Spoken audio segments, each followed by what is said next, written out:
to Tamil Gospel Tabernacle channel. இந்த மத்துக்கு மகிமை உண்டாவதாக. Glory be to holy God's holy name. ஆதியாகமம் Book of Genesis 50ஆம் அதிகாரம் chapter 50 20-21 வாசிக்கலாம். verses 20 and 21. நீங்கள் எனக்கு தீமை செய்ய நினைத்தீர்கள், தேவனோ இப்பொழுது நடந்து வருகிறபடியே வெகு ஜனங்களை உயிரோடே காக்கும்படிக்கு அதை நன்மையாக முடிய பண்ணினார். ஆதலால் பயப்படாதிருங்கள், நான் உங்களையும் உங்கள் குழந்தைகளையும் பராமரிப்பேன் என்று அவர்களுக்கு ஆறுதல் சொல்லி அவர்களோடே பட்சமாய் பேசினான்.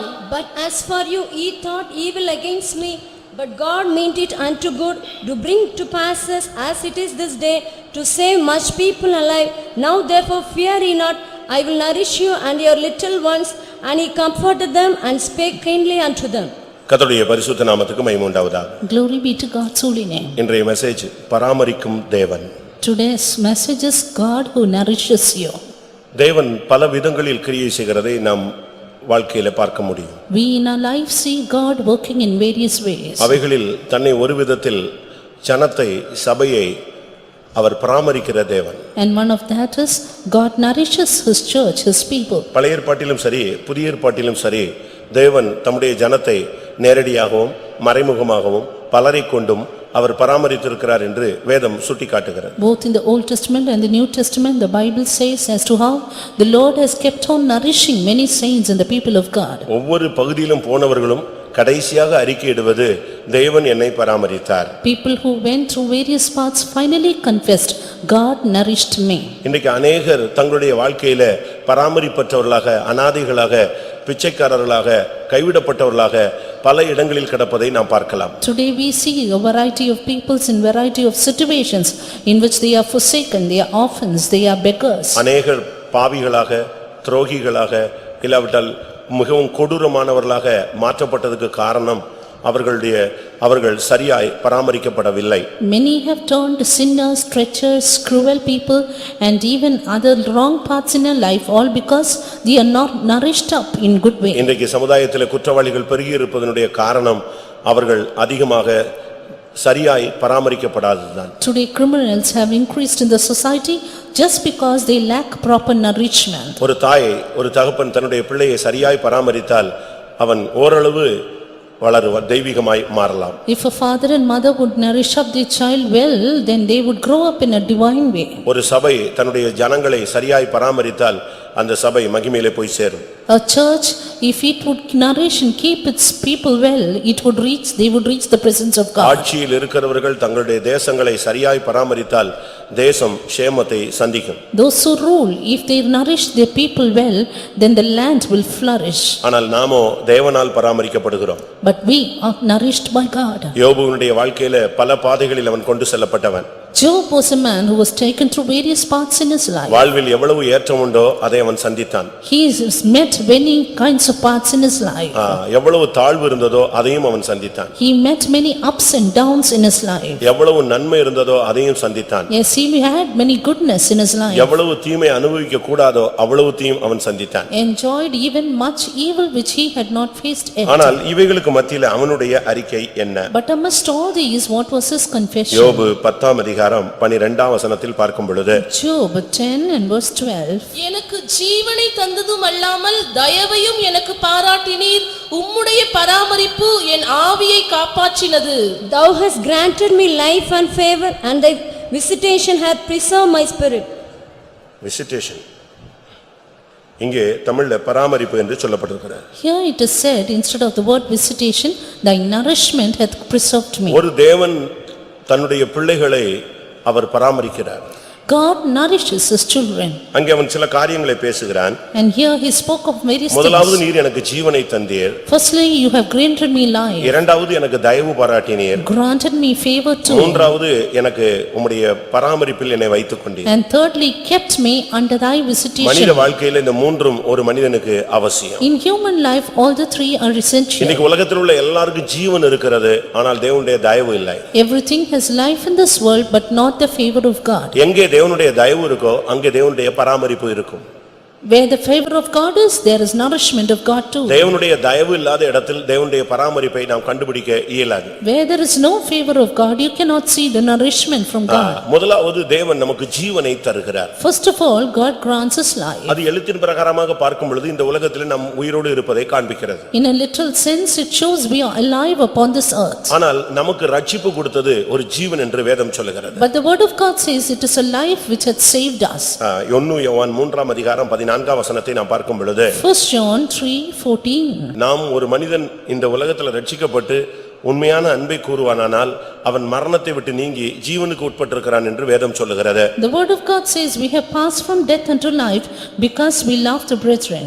எப்பொழுது ஒரு மனிதன் ஞானஸ்நானம் பெற்று பரிசுத்த ஆவி பெறுகிறானோ அப்பொழுது அவனுடைய ஜீவன் கிறிஸ்துவுடனே தேவனுக்குள் மறைந்து கொள்ளுகிறது. When a man is water baptized and receives the anointing of Holy Spirit, his life is hid with Christ in God. கொலோசியர் 3 அதிகாரம் 3-4 நாம் இதை பார்க்க முடியும். Colossians 3:3 and 4 we see this. அதுக்கு பின்பு அவனுக்கு இயேசுதான் ஜீவனாக மாறுகிறார். After that, Christ himself becomes his life. இதிலிருந்து நாம் என்ன விளங்கிக் கொள்கிறோம்? From this what do we understand? ஜீவன், பரிபூர்ண ஜீவன், அழியாத ஜீவன், இப்படிப்பட்ட வார்த்தைகளை நாம் வேதத்திலே பார்க்க இயலும். We can see words in the Bible which refer saying life, abundant life, imperishable life. உலகத்தில் உள்ள மனிதனுக்கு கொடுக்கப்பட்டது சாதாரண ஜீவன், உயிர். What is given to the people of this world is ordinary life. அது இருக்கும், எப்போ போகும்னாலும் போய்டும். It will be in them, and when it has to leave, it will leave. ஆனால் நமக்கு கொடுக்கப்பட்ட ஜீவன் அப்படிப்பட்டது அல்ல. But the life granted to us is not that. இந்த உலகத்திலேயே நாம் மரணத்துக்கு நீங்கி ஜீவனுக்கு உட்பட்ட ஒரு அடுத்த கட்ட வாழ்க்கைக்கு நம்மை தேவன் கொண்டு வருகிறார். While in this world itself the Lord has passed us from death unto life, the next stage. இந்த ஜீவன் கிறிஸ்துவுக்குள்ளே மறைத்துக் கொள்ளுகிறார். In this life we are hid with Christ in God. இங்கே யோபு சொல்லுகிறார், எனக்கு அவர் ஜீவனை தந்ததும் அல்லாமல் Job says he had granted not only life to me, எனக்கு தயவையும் பாராட்டினீர். he had granted favor to me. இந்த அறிக்கை எத்தனை பேருக்கு நம்ம செய்ய இயலும்? How many of us have this confession? இந்த உலக வாழ்க்கையில நமக்கு தயவு கிடைத்திருக்கிறது என்பதுதான் உண்மை. It is true, we have received favor in this worldly life. ஆண்டவருடைய கண்கள்ல ஒரு மனுஷனுக்கு தயவு கிடைச்சதுனால தான் ஒரு மனுஷன் உயிரோடு இருக்க முடியும். It is because a man has received favor in the sight of God, he can be alive. இன்னைக்கு விசுவாசிகள் கூட अनेகர் தேவனுடைய தயவு இல்லாமல் இருக்கிறார்கள். Even today many believers are without the favor of God. अनेக ஊழியர்கள் கூட தேவனுடைய தயவை இழந்தவர்களாக இருக்கிறார்கள். Even many servants of God have lost God's favor. தேவனுடைய தயவு அது ஒரு வித்தியாசமான ஒரு மேன்மையான ஒரு அனுபவத்துக்குள்ள ஒரு மனுஷனை கொண்டு போகக்கூடிய சக்தி உள்ளது. God's favor has so much power to lead man into a different dynamic way. நம்முடைய சபையில நீங்க பாத்தீங்கன்னு சொன்னா, If you look into one church, ஒரு சிலர்ல தேவன் கண்டிப்பு காட்டுகிறார், ஒரு சிலர்ல தயவு காட்டுகிறார். To some God is very favorable, to others he is very strict. பார்வோனிடத்தில் கடினமாய் இருந்த தேவன் இஸ்ரவேல் ஜனங்களிடத்தில் இரக்கமாய் இருந்தார். God who was hard with Pharaoh was favorable with Israel. நம்மில தயவா இருக்கிறார், நம்மிலிருந்து பின்மாறி போனவர்களிடத்தில் கண்டிப்பா இருக்கிறார். He is favorable with us, but he is hard to the ones who are backslidden. ரோமர் 11:22 பார்க்கும் பொழுது Romans 11:22 we see. ஆகையால் தேவனுடைய தயவையும் கண்டிப்பையும் பார், விழுந்தவர்களிடத்திலே கண்டிப்பையும் உன்னிடத்திலே தயவையும் காண்பித்தார். எப்படி? Behold therefore the goodness and severity of God on them which fell severity, but toward thee goodness, if thou continue in his goodness, otherwise thou hast. ஒரு மனுஷனிடத்தில் கண்டிப்பு, ஒரு மனுஷனிடத்தில் தயவு. He is severe on one person, favorable to the other. இந்த தயவு இருந்தா பல காரியங்கள் இருக்கு, 3 காரியங்கள் நம்முடைய வாழ்க்கையில கிடைக்கும். If we have the favor of God, we can mean 3 things in our life. இன்னைக்கு நம்மில் எத்தனை பேருக்கு தேவனுடைய தயவு இருக்குங்கிறதை இப்ப நம்ம கண்டுபிடிச்சிடலாம். Now we can find out as to how many of us have favor in the sight of God. ஒன்று, இந்த தயவு இருந்தா நீ செல்வமான ஒரு வாழ்க்கை இந்த பூமியில வாழ முடியும். One, if you have favor of God, you can have a wealthy life in this world. இரண்டாவது, இந்த தயவு இருந்தா உன்னுடைய வாழ்வு நீடிய வாழ்வா இருக்கும். Secondly, if you have the favor, then you will have long இந்த life. தயவு உனக்குள் நீடித்திருந்தால் நீ எருசலேமுக்கு சீயோனுக்கு வந்து சேருவாய். If God's favor continues, you will reach Jerusalem and Zion. இந்த தயவை வச்சே உன்னுடைய தொடக்கம், வளர்ச்சி, நிறைவு மூணையுமே கண்டுபிடிச்சிடலாம். With this God's favor, you can find your life's beginning, your growth and your end. அப்படினால்தான் ஒரு மனுஷனுக்கு தேவனுடைய தயவு தேவை. That is why a man needs God's favor. மனுஷ தயவு ஒரு பகுதி தேவைதான், ஆனால் அது ஒரு பூர்ணத்தை கொண்டு வராது. இந்த உலகத்துல சில காரியங்களை சாதிக்க நமக்கு உதவும். Human favor is needed. It will not take us to perfection, but it will help us to achieve certain things in this world. இயேசு கிறிஸ்து இந்த உலகத்துல மனுஷ தயவில் விருத்தி அடைந்தார் என்று வேதம் சொல்லுகிறது. The word of God says Jesus Christ grew in the favor with man. லூக்கா 2:52 நீங்கள் அதை பார்க்கலாம். Luke 2:52 we see that. இயேசுவானவர் ஞானத்திலும் வளர்த்தியிலும் தேவ கிருபையிலும் மனுஷர் தயவிலும் அதிகமாய் விருத்தி அடைந்தார். And Jesus increased in wisdom and stature and in favor with God and man. இங்கே பாருங்க, மனுஷ தயவு அவருக்கு தேவைப்பட்டது. Here he needed the favor with man. ஆனால் நான் அந்த தயவை இப்பொழுது சுட்டி காட்டுகிறது இல்லை. I am not pointing out to that favor. தேவ தயவு இருந்தா எல்லா தயவும் சேர்ந்து கூட வந்துகிட்டே இருக்கும். If God's favor is there, everything will be added to us. தேவனுடைய தயவு இல்லைன்னு சொன்னா ஒண்ணுமே நம்ம கூட வராது. If God's favor is not, then nothing will come into us. நான் போன வாரம் கூட இங்கே சொன்னேன். Last week I told. அதாவது ஒரு வீட்டு வாசல்ல 3 பேர் நின்னுட்டு இருந்தாங்க. There were 3 people standing at the doorstep. ஒன்று ஆசீர்வாதம், One blessing, ஒன்று ஜெயம், other victory, மற்றொன்று கருணை, தயவு, கிருபை. the other favor or grace. அப்ப அந்த வீட்டுக்காரம்மா வந்து வெளியே எட்டி பார்த்துச்சு. The woman of that house, she went peeped out. அப்ப பார்த்தா ஒன்னு ஆசீர்வாதம் நிக்குது, ஒன்னு ஜெயம் நிக்குது, ஒன்னு கிருபை, கருணை, தயவு நிக்குது. She saw 3 personalities standing outside, one blessing, other victory, other favor or grace. எங்கள்ல யாரையாவது ஒரு ஆளை கூப்பிடுங்க, நாங்க உங்க வீட்ல வந்து தங்குறோம்னு சொல்லுது. Invite one of us and one of us will come inside to stay with you. இந்த வாரம் நான் உள்ள ஓடிட்டா. And soon she ran inside. உள்ள போய் புருஷன்ட்ட சொன்னா, இப்படி 3 பேர் நிக்கறாங்க, யாரை உள்ள கூப்பிடுறது? ஒரு ஆளை கூப்பிடுங்க, ஒரு ஆள் உள்ள வருவான்னு சொல்றாங்க. She asked her husband, 3 are standing outside, whom should I call in? நீங்க யாரை கூப்பிடுவீங்க? Whom would you invite? காசே தான் கடவுள், அதனால அவரை தான் பிளெஸிங்கை தான் கூப்பிடணுங்கிறீங்களா? You think money is God, therefore we will invite blessing? இல்ல பணம் இன்னைக்கு வரும் நாளைக்கு போயிடும், ஜெயம் தான் நமக்கு முக்கியம்னு சொல்றீங்களா? Or do you say money will be today and tomorrow, but we need the victory? அப்ப அந்த அம்மா சொல்லிச்சு, ஆசீர்வாதத்தை கூப்பிட்டுருவோங்க அப்படின்னு சொல்லிச்சு. The mother said, shall we call in the blessing? புருஷன் சொன்னாரு, இல்ல திடீர்னு ஆசீர்வாதம் புடிங்கிட்டு போனாலும் போயிடும், நமக்கு எப்பொழுதும் ஜெயிக்கணும், அதுதான் தேவை, தோத்து போக கூடாதுன்னு சொன்னார். Husband said, the blessing may come and go, but let us have the victory இவங்க ரெண்டு always. பேசுறத பார்த்து மகள் ஓடி வந்தா. Soon the son came in with their அப்ப conversation. அவ சொன்னா, வெற்றியும் நிலைத்திருக்காது, He said, both these, ஆசீர்வாதமும் நிலைச்சிருக்காது, எது மட்டும் தான் நிலைச்சிருக்கும்? கிருபை மட்டும் தாங்க நிலைச்சிருக்கும், அதனால போய் கிருபையை மட்டும் கூப்பிடுங்க உள்ள, அது போதும்னு சொன்னா. see, blessing and victory will not abide forever, but the grace or the favor of God will abide, therefore call in that favor. வெளியே போய் என்ன செஞ்சாங்க? முதல்ல உள்ள கண்டிஷன் என்னது? எங்கள்ல ஒரு ஆளை கூப்பிடலாம். The first condition is call in one of us. அதனால இவங்க போய் கடைசில போய் அந்த கிருபை, அந்த கருணை, அந்த தயவை நீங்க மட்டும் உள்ள வாங்கன்னு சொன்னாங்க. Therefore the woman of that house, she went in and invited that favor, that grace of God come in. கிருபை உள்ள வந்த உடனே When grace came in, பின்னாலேயே ஆசீர்வாதமும் அதுக்கு பின்னாலேயே ஜெயமும் சேர்ந்து உள்ள வந்துடுச்சு. soon followed blessing and victory with grace. அப்போ உடனே அவங்க சொன்னாங்க, நீங்க ஒரு ஆள் தானே வருவேன்னு சொன்னீங்க, இப்ப 3 பேரும் சேர்ந்து வந்துட்டீங்க, அது எப்படி? Then she said, you said one of you will come in, but now all the 3 are coming. ஆசீர்வாதத்தை நீ கேட்டிருந்தீன்னா ஆசீர்வாதம் மட்டும் தான் உள்ள வரும். If you ask for blessing, only blessing will come in. ஜெயத்தை மட்டும் கேட்டீங்கன்னா ஜெயம் மட்டும் தான் உள்ள வரும். If you ask for victory, only victory will come ஆனா in. கிருபையை கேட்டதுனால கிருபைக்கு பின்னாலதான் யாரு போயாகணும்? கிருபைக்கு பின்னாலதான் ஆசீர்வாதமும் ஜெயமும், அது வந்து ட்ரெயின் மாதிரி எழுதிக்கிட்டே போக வேண்டியதான், கூட கட்டாயம் போகணும். But now because you have invited grace, compulsorily this blessing and victory Solomon will கேட்டான் come in. ஞானம், Solomon asked for wisdom. அதுக்கு கேட்காத ஐஸ்வர்யம் மகிமை எல்லாம் சேர்ந்து எது பின்னாலே போயிடுச்சு? ஞானத்துக்கு பின்னால எது போச்சு? ஆண்டவரே சொல்றாரு, நீ ஞானத்தை கேட்டபடினால் நீ கேளாத ஐஸ்வர்யத்தையும் மகிமையும் உனக்கு நான் என்ன செய்தேன்? கொடுத்தேன். But the Lord said, because you have asked for wisdom, I have given you riches and தேவனுடைய honor. தயவு உன்னுடைய வாழ்வில் இருந்தால் அதோடு சேர்ந்து தேவனுடைய பராமரிப்பு உனக்கு வந்துரும். If you have the favor of God in your life, you will have the visitation or the nourishment of God in your life. நெகேமியா 9:25 சொல்லுகிறது, Turning to Nehemiah chapter 9 and verse ஆண்டவருடைய 25. தயவு இருந்தால் உன்னுடைய வாழ்வு எப்படி இருக்கும்? If the favor of God is, how is your life? அவர்கள் அரணான பட்டணங்களையும் செழுமையான பூமியையும் கட்டிக்கொண்டு சகலவித உடைமைகள் நிறைந்த வீடுகளையும் வெட்டப்பட்ட துறவுகளையும் ஏராளமான திராட்சை தோட்டங்களையும் ஒலிவ தோப்புகளையும் கனி கொடுக்கும் விருட்சங்களையும் சுதந்தரித்துக் கொண்டு புசித்து திருப்தியாகி கொழுத்து உம்முடைய பெரிய தயையினால் செல்வமாய் வாழ்ந்தார்கள். And they took strong cities and a fat land and possessed houses full of all goods wells digged, vineyards and oliveyards, and fruit trees in abundance. So they did eat and were filled and became fat and delighted themselves in thy great goodness. எப்படி இருக்கும் பாருங்க, உம்முடைய பெரிய தயவினால் அவங்க எப்படிலாம் வாழ்ந்தார்கள். See how they lived in the great goodness of God. அதனால தான் யோபு சொல்கிறான், நீர் எனக்கு ஜீவனை தந்ததும் அல்லாமல் எனக்கு தயவு பாராட்டினீர். ஆனபடினால என் சம்பத்து தேசத்திலே பெருகிற்று, எனக்கு கண்மலையிலிருந்து எண்ணெய் வந்தது. That's why Job said, because thou hast granted me life and favor, thy visitation hath preserved my spirit, and oil came out of the rock. என் கால்களை நான் நெய்யினால் கழுவினேன். Yes, I have washed my feet with butter. எந்த அளவு அவனுடைய வாழ்க்கையில ஆசீர்வாதம் வந்ததுன்னு நீங்க பாருங்க. See to what extent blessing peeped into his life. 30ஆம் சங்கீதம் 5ஆம் வசனத்தை பார்க்கும் பொழுது Psalm 9 and verse 5. அவருடைய கோபம் ஒரு நிமிஷம், அவருடைய தயவோ நீடிய வாழ்வு.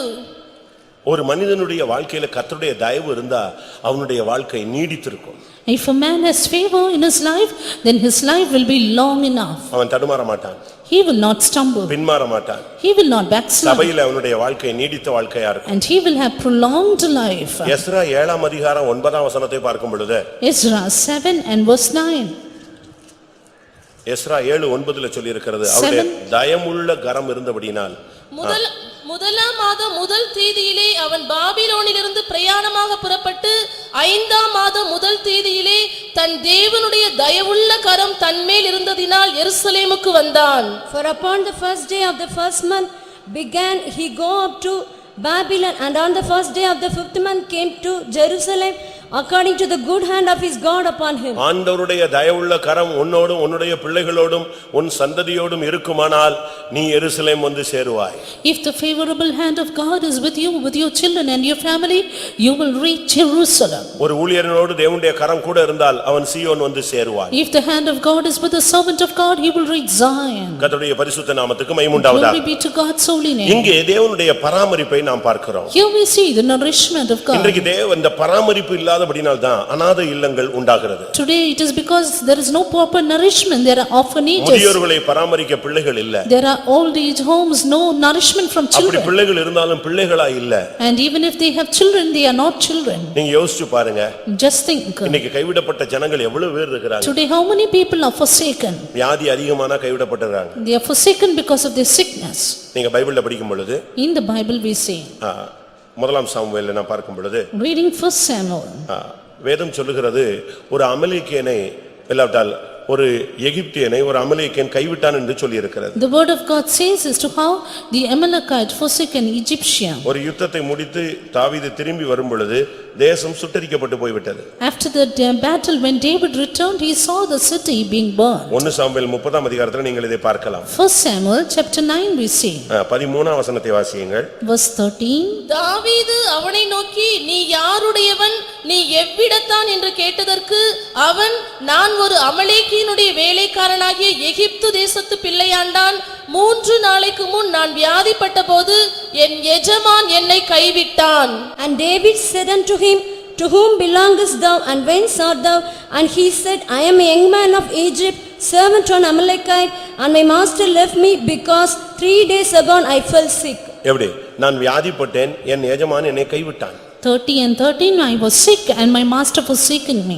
இன்னைக்கு अनेகர் வியாதிப்பட்ட பொழுது சமுதாயம் குடும்பம் அவர்களை கைவிடுகிறது. Today when many fall sick, their society and their family rejects them. தம் பிள்ளைகள் நல்லா இல்லைன்னா பெற்றோர்கள் கைவிட்டுறாங்க.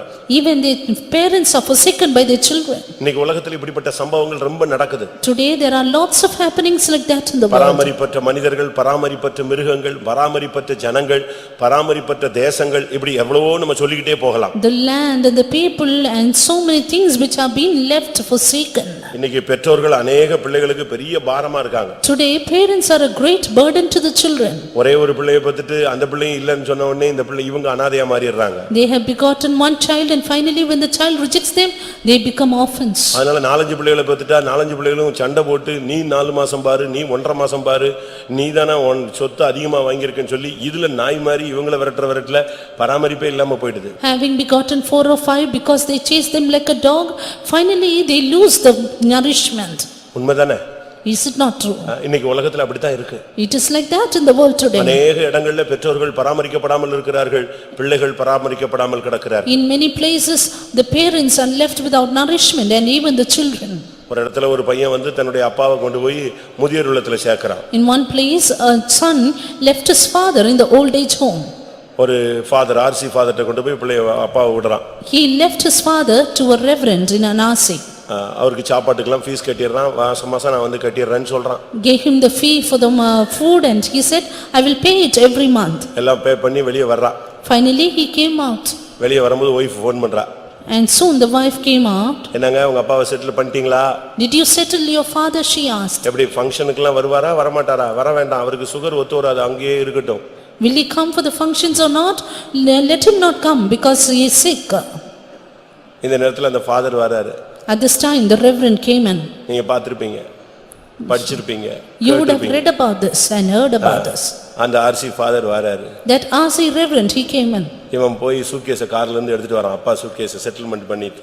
And he, after settling his father, is bringing in the suitcase. இப்ப அப்பா உள்ள விடணும், அப்பாவை கொண்டு போய் உள்ள விடணும். Now he has to leave his father இந்த கேப்ல inside. பாத்தீங்கன்னா ஃாதரும் அப்பாவும் பேசிக்கிட்டு இருக்காங்க. Within this period interval, the father and the reverend were talking. அவன் வந்து கேட்டான், And he asked, ஃாதர்ட்ட கேக்குறான். he asked the அப்பாட்ட reverend. சூட்கேஸ் கொடுத்தோனே அவர் உள்ள போயிட்டாரு. And that father went in with the suitcase. அப்ப ஃாதர்ட்ட கேக்குறான், எங்க அப்பாவை ஏற்கனவே தெரியுமா? He asked his reverend, do you know my father already? எப்படி உங்களுக்கு ஒரு பழக்கம்? How are you familiar with him? உங்க அப்பா சொல்லக்கூடாதுன்னு சொன்னாரு, ஆனா நான் சொல்றேன் தம்பி. Your father said, don't say, but let me tell you. சொல்லுங்க.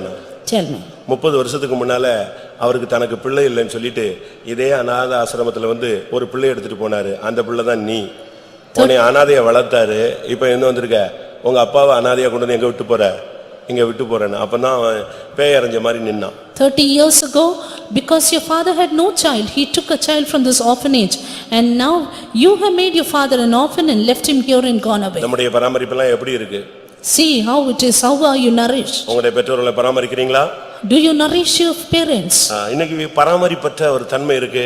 நீங்க பயப்படாதீங்க, கர்த்தர் உங்களை பராமரிப்பார். அதுதான் இன்னைக்கு சொல்ல வர்றாரு. Today there is a stage when people are forsaken, but fear not, God is there to nourish. ஆதியாகமம் 50:21ல நாம் வாசித்த அந்த வேத பகுதி, சகோதரர்கள் ஒரு பயத்துல இருந்த ஒரு சூழ்நிலையில ஒரு வார்த்தை வருகிறது. That part of the portion we read in Genesis 50:21, there is a word to the brethren who feared. ஆதியாகமம் 50:21ல அவன் சொல்றான், நான் உங்களை பராமரிப்பேன்.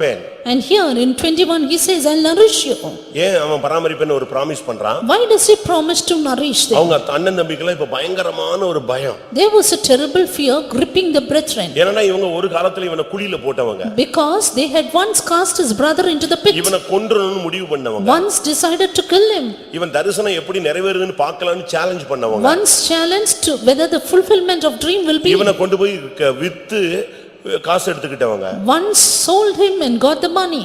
இதைவிட பெரிய பியூட்டி என்னன்னா, செத்து போயிட்டான்னு ஒரு ஆட்டை அடிச்சு ரத்தத்தை சிந்தி அதை கொண்டு போய் தகப்பன்ட்ட கொடுத்து ப்ரூஃப் பண்ணிட்டாங்க. And the other beauty in this they finally tore a beast and sprinkled the blood upon his breast. எல்லாவற்றுக்கும் மேலாக தாங்க செய்த தவற 10 பேரும் ஒருத்தன் கூட வெளியே சொல்லாம ரகசியத்தை காத்துக்கொண்டவர். Above all they had preserved the secret, not telling the mystery to anyone else. எப்படி இருக்குன்னு நீங்க பாருங்க. Just look at the situation. இப்போ சூழ்நிலை கர்த்தர் மாற்ற வைத்தார். Now the Lord has changed the situation. இப்போ அவனே எஜமானாய் மாறுகிறான். He became the master. யாரை எதிர்த்தாங்களோ அவன் எஜமானா மாறுறான். He who was put down became the master. இவங்க ரெண்டு பேருக்கும் நடுவுல இருந்ததானே அந்த யாக்கோபு மரித்து விடுகிறார். Now Jacob who was between them died. அன்புக்கு பாலமாக இருந்தவன். And he who was a bridge for love. மன்னிப்புக்கு பாலமாக இருந்தவன். Bridge for forgiveness. குடும்ப இணைப்புக்கு பாலமாக இருந்த யாக்கோபு என்றதான தகப்பன் மரித்து விடுகிறார். Jacob the father who united the family in harmony, he died. இப்போ இவங்களுக்கு ஒரு பயம். Now they were free. ஏதாவது நடந்துருமோ? Whether anything will happen. பழி வாங்கிடுவானோ? Whether they will take the revenge. நம்ம சந்ததியை இல்லாம ஆக்கிடுவானோ? Whether he will make us childless. இது மனிதனுக்குள்ளே வரக்கூடிய இயல்பான ஒரு பயம். Yes, this is a natural, a casual fear among men. அப்படி ஒரு நெருக்கமான சூழ்நிலையில அவர்கள் போனபோது, When they went in through the constraining situation. நேரடியாக வந்து அவன்கிட்ட பேசுறதுக்கு அவங்களுக்கு தைரியம் இல்ல. And they had no boldness to come and straightforward speak. ஆனா அப்படினால என்ன செஞ்சாங்க? Therefore what did they do? ஒரு குறிக்கப்பட்ட ஆளை கூப்பிட்டு They called a messenger அவங்க அவன்கிட்ட ஆளை அனுப்புனாங்க. and sent word with him. நம்முடைய ஒருவேளை ஏதாவது கோபம் இருந்தா தயவு செய்து மன்னிச்சிருங்க. If there be any anger with us, then please forgive. இந்த வார்த்தையை கேட்டபோது அவன் அழுதான். When Joseph heard this, he wept. அப்பதான் அவன் சொன்னான், இல்ல நான் உங்களை பராமரிப்பேன். Then he said, no, but I will nourish you. பிரியமானவர்களே, தேவன் தீமையை நன்மையாய் மாற்ற பண்ணுகிறவர். Beloved, God will turn the evil to good. ஒருவேளை உனக்கு தீமை நடந்திருக்கலாம், அதை கர்த்தர் நன்மையாய் மாற்றுவார். Evil may have befallen you, but God will turn it to ஒருவேளை good. நீயே மத்தவங்களுக்கு தீமையா செஞ்சிருக்கலாம், கர்த்தர் அதை கூட நன்மையா மாத்தி உன்னைய அவங்க சரியாய் புரிந்து கொள்ள கர்த்தர் அருள் செய்வார். You may have done evil to others, but God will turn it so that others may understand you. நம்ம பகுதியில தப்பு இருக்கே, எப்படி நமக்குள்ள பராமரிப்பை தேவன் கொண்டு வருவார் என்கிற சந்தேகம் உனக்குள்ள எழலாம். You may have the doubt within you, there is wrong in my side, how will God nourish me? யோசேப்புக்கே அவர்களை மன்னித்து பராமரிக்கும் சக்தி இருந்தால் தேவன் உன்னை மன்னிக்க மாட்டாரா? If Joseph itself had the power to forgive, why not our God? அவன் சொன்னான், பயப்படாதீர்கள், He said, fear not. உங்களையும் உங்கள் குழந்தைகளையும் பராமரிப்பேன் என்று பட்சமாய் பேசினான். He said with comforting words, I will nourish you and your little ones. ஏதாவது நடந்துரும், ஏதாவது ஆயிரும், எப்படியோ போய்டுவோம் அப்படின்னு நீ பயப்படவே பயப்படாத. You never fear saying, something will go wrong in my life. உன் தலையில் உள்ள ஒவ்வொரு முடியும் எண்ணப்பட்டிருக்கிறது. But every hair of your head has been numbered. தேவன் அறியாம உனக்கு ஒண்ணுமே சம்பவிக்காது. Nothing will happen without God's knowledge. எந்த இடத்திலே நீங்க கனவீனப்பட்டீர்களோ அந்த இடத்துல தான் நீங்கள் கனம் பண்ணப்பட வேண்டும் என்று தேவன் விரும்புகிறார். Where is the place where you are forsaken? God desires to honor you there. மோசே அந்த எகிப்தை விட்டு ஓடி வந்து விட்டான். Moses ran out of Egypt. அவனை இன்னொரு தேசத்துக்கு ராஜாவா கர்த்தர் மாத்தல. But the Lord made him a ruler of not அதே another country. அதே பார்வோனுக்கு முன்னதான் கர்த்தர் அவனை கனப்படுத்தினார். But the Lord honored him before the same Pharaoh. அன்னைக்கு நீங்க அதை பத்தி நீங்க கவலையே படாதீங்க. Therefore you need not worry about இன்றைக்கு that. தேவன் உனக்கு சொல்லுகிற வார்த்தை, The word that God tells you today, என்னுடைய பராமரிப்பு உன் ஆவியை காப்பாற்றும். my nourishment will preserve your என்னுடைய spirit. பராமரிப்பு உன் ஆத்துமாவை காப்பாற்றும். My visitation will preserve your soul. உன்னுடைய ஆவிதான் ரொம்ப முக்கியமானது. Your spirit is important. உன்னுடைய சரீரம் அது மண்ணுக்குரியது. Your body is meant for the உன்னுடைய earth. ஆவி ஆத்துமா விண்ணுக்குரியது. Your spirit and soul is heavenly. உனக்கு ஒரு புதிய சரீரத்தை கொடுத்து உன்னை மகிமையில கொண்டு போய் சேர்ப்பார். God will give you a heavenly body, gather you இங்கே into நான் glory. பார்க்கும் பொழுது அவன் சொல்றான், அவரோடு ஆறுதல் சொல்றான், அவங்களோட பட்சமா பேசுறான், உங்களையும் உங்கள் குழந்தையை நான் பராமரிப்பேன். Here Joseph comforted his brethren and said, I will nourish you and your little ones. ஒரு சிலருக்குலாம் பிள்ளைகளை குறித்து ஒரு பெரிய பாரம் இருக்கு. Some have a great burden regarding your children. அதுக்கு காரணம் அந்த பிள்ளைகள் தேவனுடைய கட்டுப்பாட்டில் இல்லை. Reason being the children are not under their control. சில பிள்ளைங்க நல்லா படிக்கல. Some do not study சில well. பிள்ளைகளுக்கு நல்ல வேலை இல்ல. Some do not have good சில job. பிள்ளைகளுக்கு நல்ல வாழ்க்கை அமையல. For some their life is not சில set up. பிள்ளைகளுக்கு மன வளர்ச்சி நிறைவா இல்ல. Some are mentally retarded. சில பிள்ளைகளுக்கு சில திறமைகள் இல்ல. Some others do not have talents. அதனால அந்த பிள்ளைகளை குறித்துதான ஒரு பாரம் அநேகருக்கு இருக்கு. Therefore they have a great burden about their இன்னொரு children. விதத்துல ஒரு பயம். This is one kind நம்ம ஒரு of, பெரிய பரிசுத்தவான் இல்லையே. and another side நம்ம they are not a ஆண்டவருக்கு துரோகம் saint. பண்ணிட்டு இருக்கோமே. We have been treacherous to God. ஆண்டவருக்கு விரோதமாய் போய் கொண்டே இருக்கிறோமே. We have gone against God. அதனால தேவன் நம்மளை விட்டுருவாரோ? Will God forsake me? அப்படி அல்ல. It's not like that. யோசேப்பின் தேவன் நம்முடைய தேவன். God of Joseph is our God. யாக்கோபின் பிள்ளைகளுடைய தேவன் நம்முடைய தேவன். God of Jacob's children is our அந்த God. இடத்துல அவன் சொல்றான், நான் உங்களை பராமரிப்பேன். Here he says, I will nourish you. எல்லாரும் சத்துருவா மாறிட்டாங்க, நீ பயப்படாத. சத்துருவை கர்த்தர் மித்துருவா மாத்துவாரு. Don't fear, everyone is your enemy, but God will change your enemy into friends. மாற்றம் தேவனுடைய கரத்தில் இருக்கிறது. The change is in God's hand. உருவாக்கம் தேவனுடைய கரத்தில் இருக்கிறது. Formation is in God's செயல் hand. தேவனுடைய கையில் இருக்கிறது. The activity is in God's கட்டளை hand. தேவனிடத்தில் இருக்கிறது. And the command is in God's hand. அவர் சொல்ல ஆகும். He says and it is done. அந்தபடியால நீங்க பராமரிப்பற்று போய்டுவீங்க, நீங்க பயப்படாதீங்க. Don't fear, you will lose the நம்ம nourishment. படுத்துக்கிட்டா யாரு கவனிப்பா? பயப்படாத. If I lie down, I fall on my sickbed, who will look after me? ஒரு சிலருக்கு யாரு வந்து அடக்கம் பண்ணும்? செத்துட்ட பிறகு யாரு வந்து அடக்கம் பண்ணா என்ன பண்ணாட்ட என்ன, 2 நாள்ல எப்படியாவது கார்ப்பரேஷனாவது கொண்டு போய் சேர்த்துருவான். Some will say, who will bury me? They are afraid like that. But after you die, whoever may look after your body, God will look to it. கவலை, செத்துட்டா அப்பா கல்லறை ஒட்டி கொண்டு போய் அப்படி அப்பா கூடயே சேர்த்தணும். அங்க அப்பா நாரி போய் கிடக்குறாரு, நீ சேர்ந்து நான் உள்ள போறியா? Some are worried saying, after I die, take me to my father's sepulcher. Father is already gone. நம்ம விசுவாசிகளும் கூட எங்க அம்மா கல்லறையோட ஒட்டி வச்சிருங்க, என் மனைவியினுடைய கல்லறையை ஒட்டி வச்சிருங்க எல்லாம் சொல்றாங்க. இது எல்லாமே tradition. Even our believers say, keep me close to my wife when I am buried, but that is all a superstition or tradition. அப்போஸ்தலர்கள் எல்லாம் அப்படி நினைச்சாங்கன்னா எல்லாரும் எங்கதான் எருசலேம்ல தான் ஜாவணும். Had the apostles thought that way, they would die at Jerusalem. அப்படி அல்ல. But it's not like that. ஆண்டவருடைய பராமரிப்புல இருந்தா போதும், எங்கேயாவது வச்சு அழகா உன் ஆவியை காப்பாத்தி பரலோகத்துக்கு கொண்டு போயிடுவார். If you are just under God's nourishment, God will preserve your spirit and take you to heaven. எதையும் பத்தி நீங்க பாரப்பட வேண்டிய அவசியமே கிடையாது. Do not be burdened about anything. ஆனா நீ தேவனுடைய பராமரிப்புல இருக்க வேண்டும். But you need to be under God's nourishment. தேவனுடைய பராமரிப்புல இருந்தீனா உனக்கு ஒண்ணும் குறைவு விடாது. If you are under God's nourishment, you will lack nothing. நீ தேவனுடைய பராமரிப்பை விடும் பொழுதுதான் நீ கைவிடப்பட்ட ஒரு சூழ்நிலைக்கு தள்ளப்படுவாய். But when you are out of God's nourishment, you are forsaken. ஒரு அம்மா திடீர்னு செத்துட்டாங்க. A mother suddenly passed away. அவங்க கொஞ்ச நாள் தான் நம்ம சர்ச்சுக்கு வந்தாங்க. And few days she came to our church. அவங்க வரும்போது நான் ஏஜி சபையில ஞானஸ்நானம் எடுத்தேன்னு சொன்னாங்க. When she came, she said, I was baptized in AG church. அப்படியான்னு கேட்டேன். I just asked, is it உடனே so? சார் அந்த ஞானஸ்நான சர்டிபிகேட் கையிலேயே வச்சிருக்கு, இந்த ஸ்கூல் சர்டிபிகேட் மாதிரி அது வச்சிருக்கு. Then she has kept the baptism certificate with her. உடனே இந்த பாருங்க நான் ஞானஸ்நானம் எடுத்தேன். She showed it saying, I have taken it. ஒரு 2 வாரம் கழிச்சு பாத்தீங்கன்னா அது செத்துட்டுன்னு சொல்லி நியூஸ் கொடுத்தாங்க. Within 2 weeks we were informed that she passed away. நான் போனா I went. வீடு இல்ல அது. She had no house. ஒரு குவார்டர்ஸ்னுடைய ஒரு வீட்டினுடைய வராண்டால சும்மா அந்த படி ஏறி கேப் இருக்கும், அந்த கேப்ல தான் அவங்க வீடு, அதுல தான் அது தங்கி இருக்கு. She just stayed in a veranda of a quarters. அவருக்கு புருஷன் யாரு, பிள்ளைங்க யாரு, சொந்தங்கள் யாரு ஒண்ணுமே தெரியாது, கிடையாது. No address, nothing, no information about her kith and kin, husband or children. ஒண்ணும் கிடையாது. Nothing. ESI ஆஸ்பத்திரியில யாராவது பராமரிப்பு இல்லாம இருந்தாங்கன்னா இவங்க அவங்களுக்கு சாப்பாடு வாங்கி கொடுப்பாங்க, அவங்க வைக்கிற சாப்பாடு மிச்சத்தை இவங்க சாப்பிட்டுக்குவாங்க. If there is anyone without nourishment in the ESI hospital, she would help them and get some aid from them. இப்போ செத்து போயிட்டாங்களா? Now she's passed away. உடனே நமக்கு சொல்லி விட்டாங்க. Soon they said like this. எனக்கு அந்த அம்மாவை ஒரு 3-4 வாரம் தான் தெரியும். I just knew her for a few weeks. அங்க போய் பார்த்தா When I went there, யாருமே பொறுப்பா இல்ல. there is no one responsible. நான் தான் எடுத்தேன். Then I took it. செலவழிச்சது நான் தான். ராஜ மரியாதையா சும்மா கார் வச்சு என்னென்ன செய்யணுமோ அட்டகாசமா செஞ்சோம். அவங்க எல்லாம் மிரண்டு போயிட்டாங்க. என்னடா அது 4 வாரம், அது வரைக்கும் அது ஏஜி சர்ச்சுக்கு தான் போச்சு. அது சம்பாதிச்சு வீட்டு வேலை பார்த்து காசு கொடுத்துருந்துச்சு. அந்த ஆளுங்க கூட வந்து நின்னானே தவிர அந்த வீட்டு சம்பளத்துல கூட அவங்க செலவழிக்கிறதுக்கு என்ன செய்யறா, கொடுக்கறதுக்கு யோசிக்கிறான்.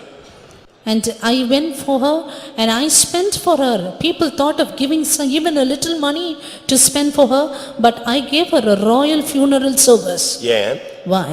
கர்த்தர் அந்த தாயை கனம் பண்ண விரும்பினார். Because the Lord want to honor that sister. அவங்க தேவனுடைய பராமரிப்புல இருந்தாங்க. She was under God's nourishment. அதனால நீங்க எதையும் பத்தி நீங்க பாரப்பட கூடாது. Therefore you need not worry about உங்கள anything. அநேகருக்கு இனிமே என்ன நடக்கும், இன்னும் கொஞ்ச நாள் கழிச்சா போயும், பையன் இப்பமே முறைக்கிறானே, விட்டுருவானோ, விட்டா போறான், தெய்வம் இருக்கிறாரு. Many are worried and concerned about your future, whether you will be forsaken, even if your children will do that, but God will not. அப்படிதானே? Yes, sir. ஆமா, தேவன் என்னை பராமரிப்பார்னு சொல்றவங்க கை வைத்து அல்லேலூயா சொல்லுங்க.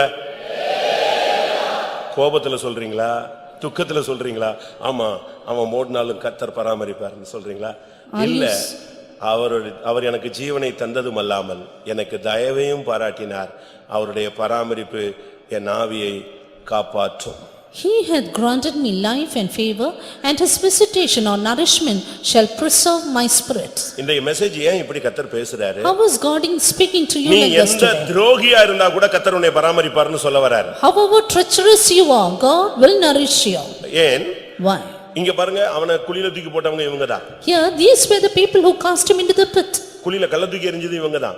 They cast him into the pit and broke him down. With 20 வெள்ளிக்காசை வாங்குனது இவங்கதான். They sold him and got 20 pieces of செத்து silver. போனான்னு அனௌன்ஸ் கொடுத்தது இவங்கதான். They announced that he died. அவங்க தகப்பன் உட்கார்ந்து அழும்போது வேடிக்கை பார்த்தது இவங்கதான். It is they who were spectating their father when he mourned. அவங்களையும் கூட யோசேப்பு பராமரித்தான். அதுல இருந்து என்ன விளங்கிக் கொள்கிறோம்? உன்னுடைய நிலவரம் எவ்வளவு மோசமா இருந்தாலும் நீ இன்றைக்கு தேவனை நோக்கி பார்க்கிறபடினால் தேவன் உன்னை கடைசி வரை பராமரிப்பார். But Joseph nourished even them. That shows that however worse your life may be, when you look unto God, God will nourish you. 2 Samuel 19 அதிகாரம் 2 Samuel chapter 19, 32 வசனத்தை பார்க்கும் பொழுது verse 32. தாவீதின் கைவிடப்பட்ட ஒரு சூழ்நிலை. We see David's forsaken state. ராஜாவாக இருந்த தாவீது David who was a king, Absalom எதிர்த்த பொழுது when Absalom resisted him, செருப்ப கூட போடுறதுக்கு டைம் இல்லாம வீட்டை விட்டு ஓடி வந்த ஒரு ஆள். he did not even have the time to put even his sandals. Bible அப்படித்தான் சொல்லுகிறது. That's what the word of God says. அவனுடைய வாழ்க்கையை நீங்க படிச்சு பாத்தீங்கன்னா Looking into his life, அவன் செருப்பு வெறுங்காலாய் ஓடி வந்தான். he ran barefooted. அவ்வளவு ஒரு நெருக்கமான சூழ்நிலையில தான் அவன் வீட்டை விட்டு வெளியே வந்தது. He came out of his house within such a constraining situation. அங்கே அவனுக்கு விரோதமாய் அப்சலோம் எழும்பின பொழுது When Absalom came against him, அவன் வெறுங்காலாய் நடந்து வந்தான். he ran barefooted. அந்த அளவு கைவிடப்பட்டு நெருக்கப்பட்டு வீட்டை விட்டு ஓடி வந்த, அரண்மனையை விட்டு சுகபோகத்தை விட்டு மகிமையான அரசாட்சியை விட்டு ஆட்சியை விட்டு ஓடி வந்தான். To that extent, he ran away from his glorious throne, his glorious rule and reign. 2 Samuel 15:30 நீங்க பாத்தீங்கன்னா தன் முகத்தை மூடி வெறுங்காலால் நடந்து அழுது கொண்டு தாவீது வாசம் 2 Samuel 15:30. தாவீது தன் முகத்தை மூடி வெறுங்காலால் நடந்து அழுது கொண்டு ஒலிவ மலையின் மேல் ஏறி போனான்.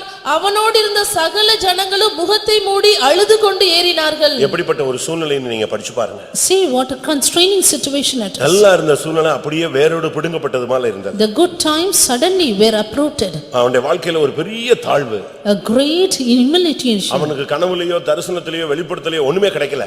God did not give him a vision or a revelation either. ஆனா ஒரு ஜட்ஜ்மென்ட் மட்டும் அவனுக்கு ஞாபகத்துல இருந்துச்சு. But he happened to remember a judgment. நீ இந்த காரியத்தை செஞ்சதனால இதெல்லாம் உனக்கு நடக்கும்னு சொல்லியிருந்தார். Because you did all these things will take place. அது இப்போ நடக்கும்னு அவன் யோசிக்கல. But he never thought these things will take திடீர்னு எல்லாமே place. வந்துருச்சு. But suddenly it happened.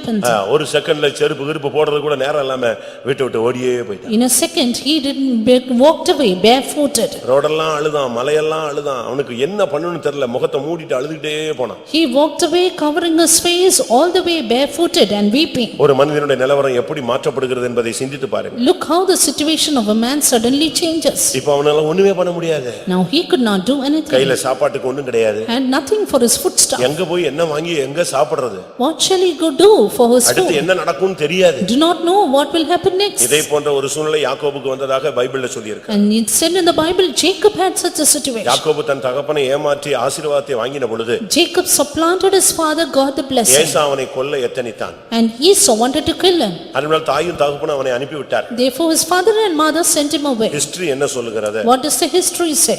அவன் போகும்பொழுது அவனுடைய தாய், When he went, his mother, எங்க அண்ணன் வீட்டுக்கு நீ போய் சேர்ந்துரு. she said, go to my elder brother's house. அது வரைக்கும் உனக்கு தேவைக்கெல்லாம் நான் எல்லாம் தர்றேன். Until then I will give you the providence. ஒரு ஒட்டகம் முழுசும் அவனுக்கு பொருள் ஏத்துனா. A camel full of stuffs. ஒரு கோவேறு கழுதை முழுசும் பொருள் ஏத்துனா. And a thing full of stuffs for his life. வழியெல்லாம் நீ சாப்பிட்டுக்க. You go eat all the அங்க way. போய் இத கூடு.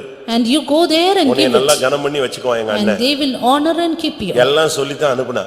And he was sent away. History அப்படி சொல்லுகிறது. The history says this. இப்போ என்ன நடந்தது? Now what happened? இத ஏசாட்ட சொல்லிட்டாங்க. He said it to Esau. அங்க பாரு அந்த போறான் பாரு உன் தம்பி. See, it was said to him that your brother is going there. ஒரு ஒட்டகம் முழுசும் பொருள் போகுது. A camel full of stuffs. ஒரு கோவேறு கழுதை முழுசும் பொருள் போகுது. One ass full of stuffs. உடனே அவனுக்கு டென்ஷன் ஆயிட்டான். Soon Esau was in tension. விரட்டி போனான். He said, let us chase him. விரட்டி போன உடனே இவன் இறங்கி ஓடியே போயிட்டான். When he pursued, he ran away. அவன் அந்த ஒட்டகம் அந்த கழுதை கோவேறு கழுதை ரெண்டையும் ஃபுல் பொருளோட வீட்டுக்கு எடுத்துட்டு வந்தான். And his camel and his ass returned with all its stuff. ஒண்ணுமே கிடையாது. Nothing with him. அதனால தான் வேற வழியே இல்லாம ஒரு கல்லை வச்சு தலைக்கு பதிலா எதை வச்சுக்கிட்டான்? ஒரு கல்லை வச்சிட்டு படுத்து கிடந்தான். Therefore with no other way he had a stone for his pillow to sleep. அவனே அநாதையாய் கிடந்த அவனை கர்த்தர் பராமரிச்சாரா இல்லையா? He who was orphaned, did God nourish him or not? அவன் ஏமாத்துக்காரன் தான். கர்த்தர் அவனை பராமரிச்சாரா இல்லையா? He was a supplanter, did God punish him or not? உன்னை அழைத்தவர் உண்மையுள்ளவர். ஆனபடியால் உன்னுடைய வாழ்க்கையில பல தோல்விகள் வந்தாலும் தன்னுடைய பராமரிப்பை விட்டு உன்னை நீக்குவதில்லை. God who called you is faithful. Though there are weaknesses in your life, he will not refrain from nourishing you. ஒரு நிர்பந்தமான நிலவரத்திலே அவன் வந்தான். He was in a miserable state. 2 Samuel 19:32. 2 Samuel 19:32. பர்சிலா 80 வயது சென்ற கிழவனாய் இருந்தான். ராஜா மக்னாயிமிலே தங்கியிருக்கும் மட்டும் அவனை பராமரித்து வந்தான். அவன் மகா பெரிய மனுஷனாய் இருந்தான். Now Barsilla was a very aged man, even 80 years old, and he had provided the king of sustenance while he lay at Mahanaim, for he was a very great man. தாவீது மக்னாயிமில் இருக்கும் மட்டும் அவனை ஒரு மனுஷனை வச்சு தெய்வம் பராமரிச்சார். Until David was in Mahanaim, he was provided by a man. பர்சிலாய் என்கிற ஒரு மனுஷனை வச்சு அந்த காட்டுல அந்த வனாந்தரத்துல அருமையாய் அவனை பராமரித்தார். In that wilderness, in that forest, he was beautifully nourished by man Barzillai. உன்னுடைய வாழ்க்கை சில நேரங்கள்ல வனாந்தரம் போல இருக்கலாம். Yes, there may be times when God is with you in your ஆனா life. பைபிள் சொல்லுகிறது சிங்கக்குட்டிகள் பட்டினியாய் தாழ்ச்சியாய் இருக்கும், கர்த்தரை தேடுகிறவர்களுக்கு ஒரு நன்மையும் குறைவு விடாது. The Bible says the young ones may lack and suffer hunger, but they that seek the Lord shall not want any good கர்த்தர் thing. எப்படி பராமரிச்சார் தெரியுமா? You know how God nourished இந்த him. பர்சிலாய் பராமரிச்சான்னு சொன்னா எப்படி பராமரிச்சான்? How did Barzillai nourish him? நான் தேவனுடைய பராமரிப்பை உங்களுக்கு முன்பாக வைக்க விரும்புகிறேன். I want to keep the nourishment of God ஒரு before you. சாதாரண பராமரிப்பு கிடையாது. It was no ordinary nourishment. 2 Samuel 17 28 29. 2 Samuel 17, 28, 29. மெத்தைகளையும் களங்களையும் மண்பாண்டங்களையும் கோதுமையையும் வார்கோதுமையையும் மாவையும் வறுத்த பயற்றையும் பெரும் பயற்றையும் சிறு பயற்றையும் வறுத்த சிறு பயற்றையும் தேனையும் வெண்ணெயையும் ஆடுகளையும் பால் கட்டிகளையும் தாவீதுக்கும் அவனோடு இருந்த ஜனங்களுக்கும் சாப்பிடுவதற்கு கொண்டு வந்தார்கள். அந்த ஜனங்கள் வனாந்தரத்திலே பசியும் இளைப்பும் தவணமுமாயிருப்பார்கள் என்று இப்படி செய்தார்கள். எப்படி தேவன் எப்படி பராமரிக்கிறார் பாருங்க. See how God nourished him. அவர் சிலுவையில தொங்கினாலும் சரி நீ சிலுவையில தொங்க கூடாது. அவர் ரத்தம் சிந்தினாலும் சரி நீ ரத்தம் சிந்திர கூடாது. உன்னை அழகாய் ட்ரெஸ் பண்ண வச்சு உனக்கு அழகா வீடு கொடுத்து உனக்கு மெத்த கொடுத்து ஸ்பிரிங் கட்ல கொடுத்து கொண்டு வராரு. அருமையான கார்ல உன்னை சர்வீஸ் கொண்டு வராரு. ஆனா நீ தான் கரெக்ட் டயத்துக்கு வர மாட்டேங்கிற. He is such a great God who is nourishing you. Even though he is crucified, you should not get onto the cross. Even though he is shedding blood, you should not shed blood. But he gives all kinds of sustenance that he may beautifully keep you up.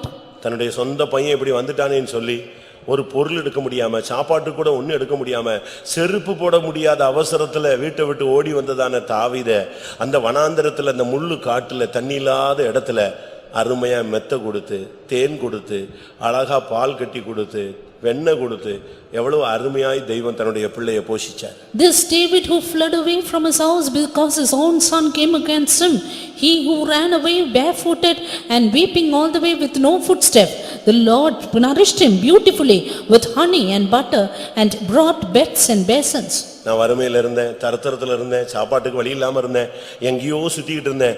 கர்த்தர் என்னை ஆசீர்வதிச்சிருக்கிறாரு, இன்னைக்கு தூக்கி கொண்டு வந்து என்னை நல்லா வச்சிருக்கிறாருன்னு சொல்றவங்க கை வைத்துங்க பார்க்கலாம். All those who can say I hungered. ரொம்ப லோல இருந்து ஏற்றப்பட்டவங்க மட்டும் சொல்லுங்க. ஒரு சிலர் பிறக்கும் போதே கஷ்டமே தெரியல, அப்படி பிறக்கும் போதே கார்ல பிறந்த கேஸ்லாம் இருக்கு. அந்த அவங்கெல்லாம் கையை வைத்து சொல்லல. டவுன்ல இருந்து ஏறினவங்க மட்டும் கை வைத்து ஒரு அல்லேலூயா சொல்லுங்க. அப்ப இந்த தேவன் உன்னை விட்டுருவாரா? Will this God forsake you? எனக்கு ஆச்சரியமா இருக்கும். அந்த காட்டுக்குள்ளேயும் ஒரு பரிசலாவை வச்சு அந்த காட்டுக்குள்ளே இவனை மெத்தையில படுக்க வச்சு ஐயோ பிள்ளை வந்து அரண்மனையில எப்படி இருந்தான் இன்னைக்கு இப்படி ஆயிட்டானேன்னு சொல்லி அவனுக்கு மெத்த கொடுத்து அவனுக்கு வெண்ணெய் கொடுத்து அவனுக்கு தேன் கொடுத்து ஐயோ பசி ஆயிடுவானோ கஷ்டப்பட்டுருவானோ பாருங்க.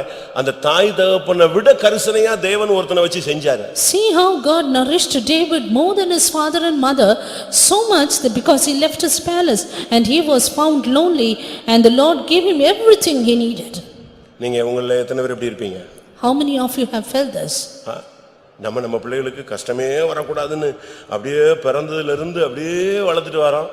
அது உங்களை ஒரு டைம் வரும்போது டப்புன்னு எட்டி உதைச்சிட்டு போயிட்டே இருக்கு. We think we should give no difficulty to our children at all, they should not suffer at all, but finally they kick at you and go away. ஒருத்தர் சொன்னார் நான் தான் ரொம்ப கஷ்டப்பட்டேன், அதனால என் பிள்ளைகளுக்கு கஷ்டமே தெரியக்கூடாதுன்னு வளர்த்திருக்கேன். One man said I suffered a lot in my life, but I have grown up my child, he should know no suffering. That is the mistake. அங்கதான் தவறு நடந்துருச்சு. That is where you gone wrong. பிதாவுக்கு சமமா இருந்தவரை தேவன் எப்படி practice கொடுத்தாரு? இன்னும் டாப்ல ஏத்தி உட்கார வைக்கல, மனுஷர் சாயலாக அடிமையின் ரூபம் எடுத்து சிலுவையை சுமக்க வச்சிட்டு தான் திருப்பி கொண்டு வந்தார். He who was equal with God, Father did not lift him up even more, but he brought him to the likeness of men, took the form of a servant and then exalted him. போன வாரம் நீங்க யாராவது paper படிச்சீங்கன்னா Last week had you read the newspaper? ஒரு பெரிய கோடீஸ்வரன், A big policeman, ஒரு பெரிய கோடீஸ்வரன், a big multimillionaire. அவனுக்கு 6000 கோடிக்கு சொத்து இருக்கு. He had 6,000 crores of property. அவன் போனஸ் தன்னுடைய கம்பெனில உள்ளவங்களுக்கு 231 car கொடுத்திருக்கான். And as a bonus to one in the company, he had given so many cars. 231 car கொடுத்திருக்கான். 430 ஃபிளாட்ஸ் கொடுத்திருக்கான் ஃப்ரீயா தன்னுடைய கம்பெனில வேலை செய்யறவங்க. 231 cars and 430 flats to in free for those who work at his. ஒரே பையன். Just one boy. ஃபாரின்ல படிச்சிட்டு வந்தான். Had only child who was educated in foreign. அவனை கூப்பிட்டு He called him and said, கம்பெனில நீ இப்போ இன்சார்ஜா உட்காரணும்னா நான் உனக்கு ஒரு ரூட்ல ஒரு செக் வைக்கிறேன்னு சொன்னான். if you sit as a one to manage the company, then I will help you in one route. நீ லண்டன்ல போய் MCA MBA எல்லாம் முடிச்சிட்டு வந்துட்ட, கரெக்ட் தான். You have a good education done in your foreign country, it's good. But நீ உட்கார்றதுக்கு முன்னால உனக்கு நான் சில காரியத்துல உன்னை பயிற்சி வைக்கணும்னு ஆசைப்படுறேன். But even before you want to sit in a position, I want to practice you. 7000 ரூபாய் வச்சுக்க. Just keep 7,000. ஒரு இடத்துல ஒரு வாரம் தான் நீ வேலை செய்யணும். You have to work in a place for 1 week. அடுத்த வாரம் இன்னொரு இடத்துக்கு போயிடணும். Then go to the next place. அடுத்த வாரம் இன்னொரு இடத்துக்கு போயிடணும். Then to next place. நீ யாருங்கறத கடைசி வரைக்கும் சொல்லக்கூடாது. And you until the end you should not say who you are. உன் வாழ்க்கைக்கு பிரச்சனையான சூழ்நிலை வந்தா எனக்கு கால் பண்ணு. When problem comes to your life, then call me up. அது வரைக்கும் நீ யாருங்கறத நினைக்க கூடாது. நீங்க படிச்சீங்க யாராவது இருக்கீங்களா? பேப்பர்ல இருக்கு. Until then தண்டில தான் வந்துச்சு. தண்டில நம்ம வேற எல்லாம் படிச்சு முடிச்சிருவோம். விட்டாம அங்க உள்ள மளிகை கடை விளம்பரம் வரைக்கும் படிச்சிருவோம். we read everything else from the newspaper. அவன் என்ன பண்ணான்? தான் பிள்ளையை அனுப்பிட்டான். He sent his child. அந்த பையன் போய் வேலைய பார்த்துன்னு சொல்லல. That boy did not refuse his father. அவன் அந்த 7000 ரூபாய் வாங்கிட்டு குஜராத்ல இருந்து எங்க வந்துட்டான்? கேரளா வந்துட்டான். Getting 7,000, he came from Gujarat to Kerala. வந்தா மலையாளம் தெரியாது. And he did not know Malayalam. வேலை கேட்டா பாஷை தெரியல. Asked for a job, he did not know the language. யாரும் ஷூரிட்டி கொடுக்கலங்கறனால ஒருத்தன் வேலையும் தர மாட்டான். And nobody is giving him the job because no surety for him. அவனும் டைவ் அடிச்சான். And he dived. Fast food கடையில வேலை செஞ்சான். He worked in fast foods. ஹோட்டல்ல வேலை செஞ்சான். Worked in hotels. சில கம்பெனில வேலை செஞ்சான். Worked in companies. ஒரு கடையில வேலை செஞ்சான். Even in a shop. அவன் சொல்றான் 40 ரூபாய் ஒரு நாளைக்கு கிடைக்கிறதுக்கு நான் பட்ட பாடு நாய் படாபாடு. He said, I work like a dog to get just rupees 40 a day. கடைசில ஒரு மாசத்துக்கு 4000 ரூபாய் கூட அவனுக்கு சம்பாதிக்க முடியல. Finally he could not earn even 4,000 a month. திருப்பி ஒரு கம்பெனில போய் கேட்டான். Again he went and asked in a company. அந்த கம்பெனி ஓனர் இவனுடைய முகத்தை பார்த்தா இவன் யாரோ ஒரு ஆள் மாதிரி இருக்கானே, கொஞ்சம் வெல் செட்டில் உள்ள மூஞ்சிலாம் வித்தியாசம் இருக்க, அதனால இவனுக்கு வேலை கொடுக்கலாமா அப்படின்னு யோசிச்சான். The owner of the company thought of giving him the job because he was looking like a child. அந்த செழிப்பு முகத்துல என்ன செய்யும்? கொஞ்சம் தெரியும். நம்மள மாதிரி அழுதுகிட்டே வர மாட்டான் அவன் எப்பவுமே. Because he was looking like a child of a prosperous family. அப்போ அவன் ஃப்ரெண்ட்ஸ் எல்லாம் சொல்லி கூப்பிட்டு சொன்னாங்க, நீ ஏமாந்துறாத, அவன் யாரோ பாஷையே தெரியாத பையட்ட போய் வேலைகளே கொடுத்துறாத, கம்பெனியை கொடுத்துறாதன்னாங்க. அவனும் கொடுக்கல. Then the friends of the owner said, don't be cheated because you don't know the person at all. இவன் ஃபோன் போடுறான், அவன் எடுக்கவே மாட்டேங்கிறான். And he called up but he did not take a call. எப்படியோ ஒரு 4-5 வாரம் தடுமாறி சமாளிச்சு வீடு போய் சேர்ந்துட்டான். Finally after 4 or 5 weeks he reached his house. வீட்டுக்கு போன பிறகுதான் கம்பெனி கையில கொடுத்தாங்க. எப்படி காசுக்கு மதிப்பு தெரிஞ்சுதா?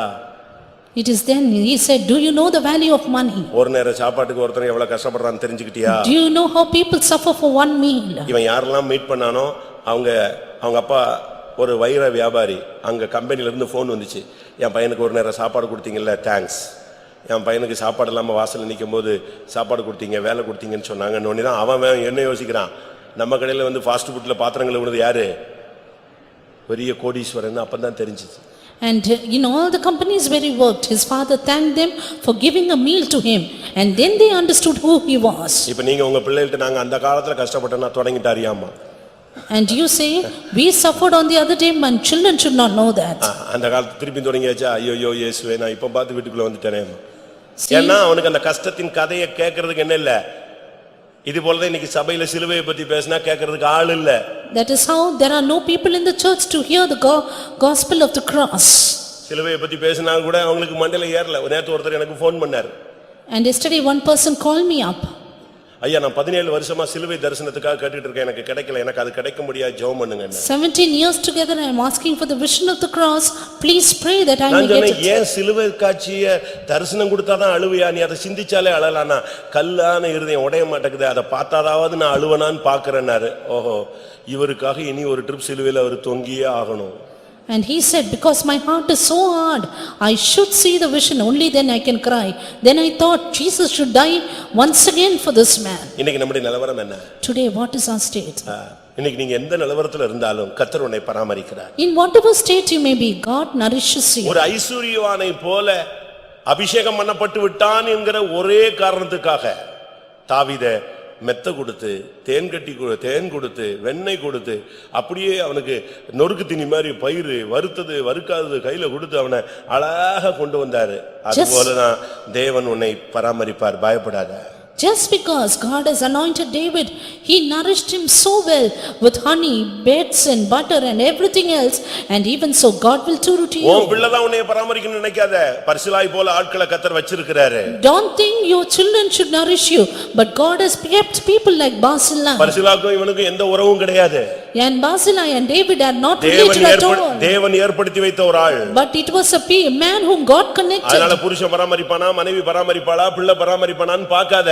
கர்த்தருக்கு 1000 பிள்ளைங்க இருக்காங்க, யாரையாவது வச்சு உன்னை பராமரிப்பார். Then don't think your family people are not nourishing you, but God can nourish you through anyone else. 1 ராஜாக்கள் 17ஆம் அதிகாரம் 9ஆம் வசனத்தை பார்க்கும் பொழுது 1 Kings 17:9 we read, அங்கே ஒரு தீர்க்கதரிசியை கர்த்தர் பராமரித்தார். here the Lord nourished a prophet. நீ எழுந்து சீதோனுக்கு அடுத்த சாரிபாத் ஊருக்கு போய் அங்கே தங்கியிரு, உன்னை பராமரிக்கும்படி அங்கே இருக்கிற ஒரு விதவைக்கு கட்டளையிட்டேன் என்றார்.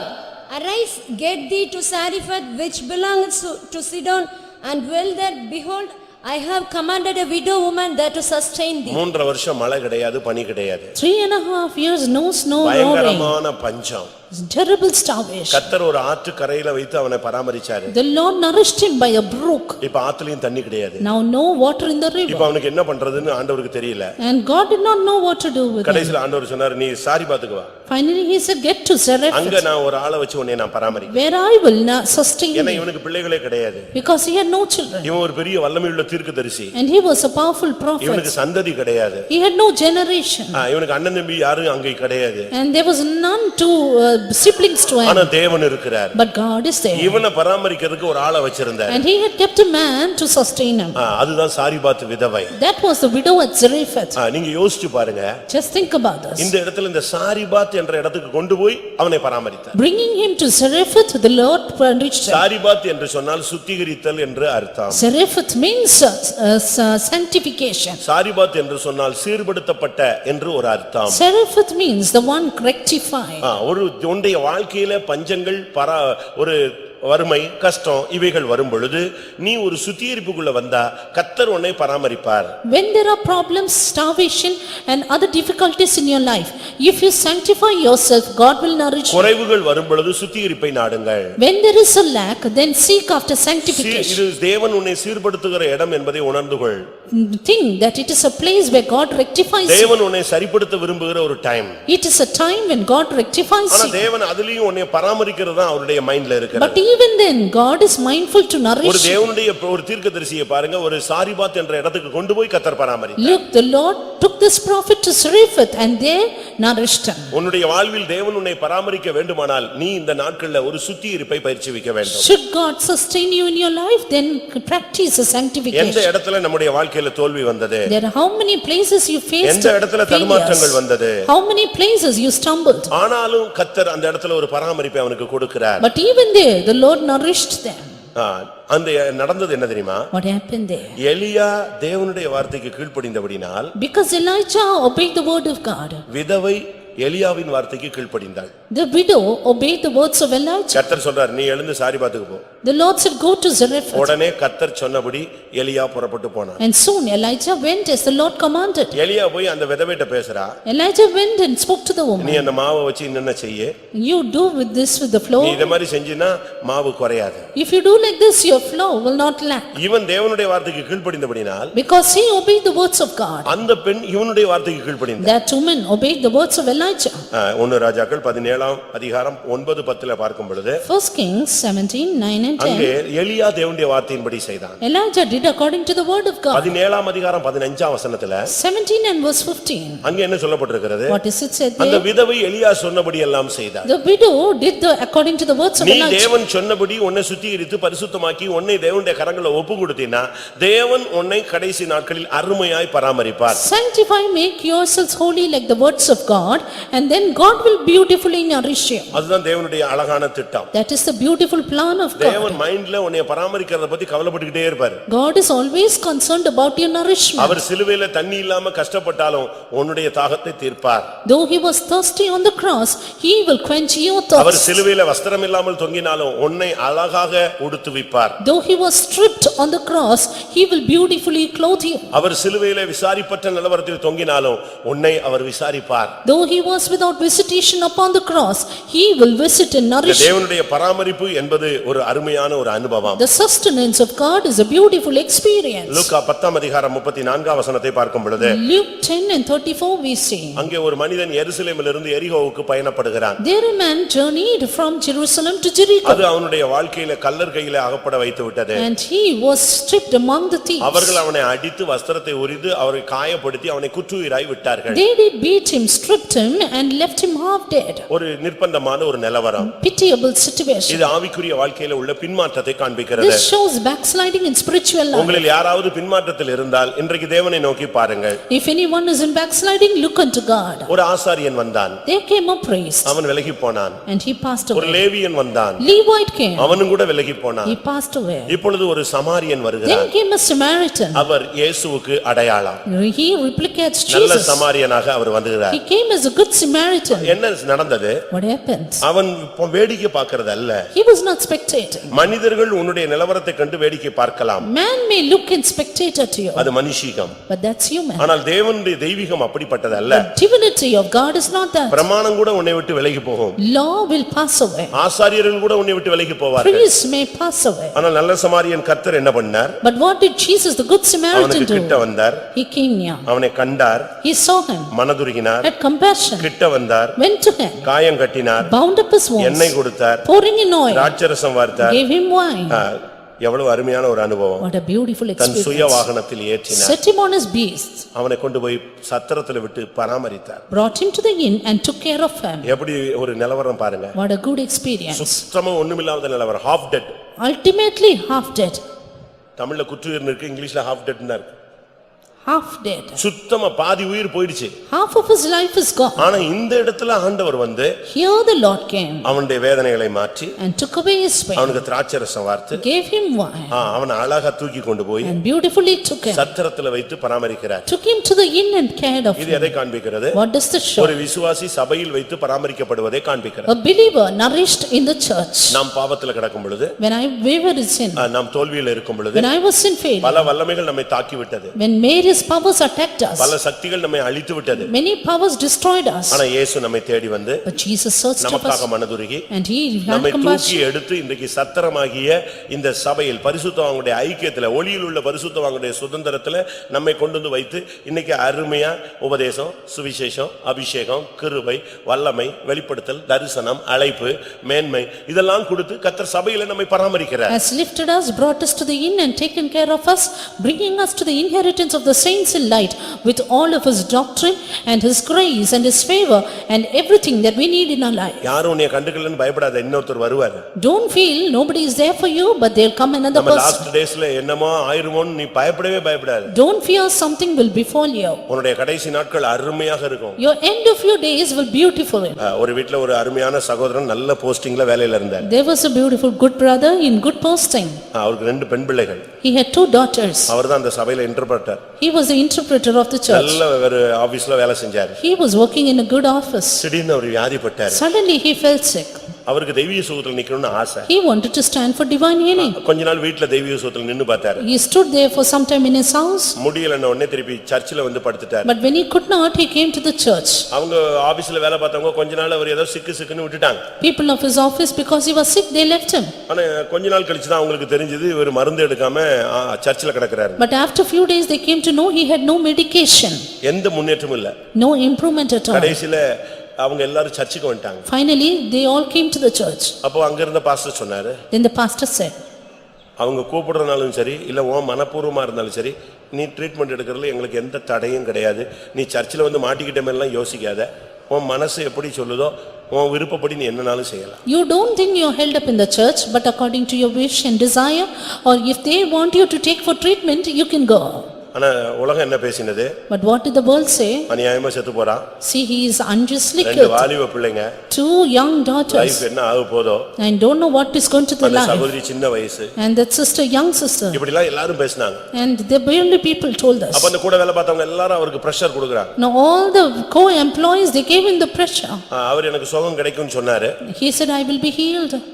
சத்தியத்துல நின்னாரு. He stood for the truth. 2-3 நாள்ல இறந்துட்டார். Within 2 or 3 days passed எல்லாரும் away. சொன்னாங்க அநியாயமா போச்சு வாழ்க்கை. Everyone said, see, he lost his நல்ல life. போஸ்டிங் இன்னும் கொஞ்ச நாள் இருந்திருந்தா இன்னும் டாப்புக்கு வந்திருப்பாரு. இந்த பிள்ளைங்க எல்லாம் வெல் செட்டில் ஆயிருக்கு. Good posting, within few days he will be lifted up high and his daughters will have a ஆனா life நடந்தது என்ன? settlement. But what அந்த God, ரெண்டு பிள்ளைகளையும் அருமையா கர்த்தர் செட்டில் பண்ணாரு. the Lord settled the 2 daughters அவர் well. இருந்தா செட்டில் பண்றதை விட டபுள் மடங்கா கர்த்தர் செஞ்சார். More than when he would be present.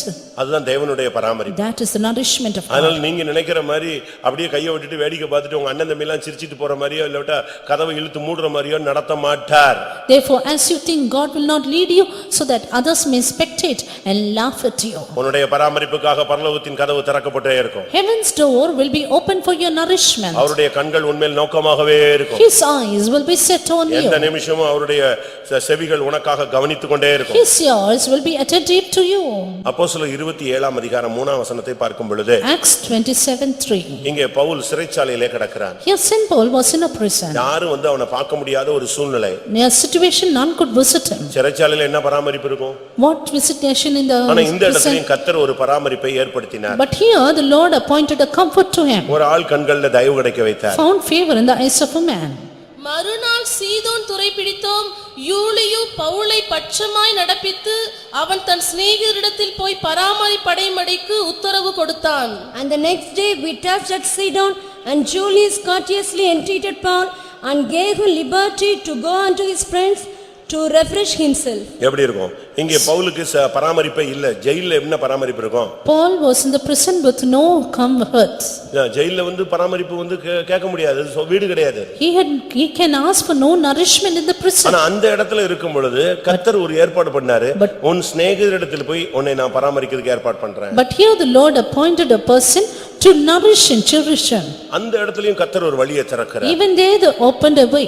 உன்னத பாட்டு 5 அதிகாரம் 16 வசனத்தை பார்க்கும் பொழுது Song of Songs 5:16. அவரே என் சிநேகிதர். He is my lover. கர்த்தர் வந்து உன் friend மாதிரி உன்கிட்ட உட்கார்ந்து பேசுவார். Yes, the Lord will speak to you like a friend. உன்னை விசாரிப்பாரு. He will visit you. உன் கூட பட்சமா பேசுவார். He will speak in comforting you. எத்தனையோ இடத்துல தேவதூதர்கள் நம்முடைய ஊழியர்களுக்கு பணிவிடை செய்தது எத்தனையோ சாட்சிகள் இருக்கு. Yes, there are many testimonies in which the angels have ministered to the people of God. Pastor யானஸ்ட் அவர்கள் ஒரு நாள் ரூம்ல இருக்கும் பொழுது ஹார்ட் அட்டாக்ல அப்படி மயங்கி விழுந்துட்டார். Once when Pastor Ernest was in his room, he had been unconscious in his heart attack. ஆனா திருப்பி கொஞ்சம் சுயநினைவு வந்த மாதிரி இருந்துச்சு. Suddenly he got a little consciousness. பார்த்தா ஒரு ஆள் அவரை அழகா தூக்கி And there was a man who beautifully lifted him அவளை கொண்டு போய் கட்டில வச்சு and kept him on the bed our Dress எல்லாம் அழகா மாத்தி and changed his garments அழகான Dress எல்லாம் திருப்பி போட்டு and gave him beautiful garments இவரை படுக்க வச்சு and then made him lie down. இவருக்கு கை கால் எல்லாம் பிடிச்சு நல்லா ஹெல்ப் பண்ணி Then helped him to refresh himself.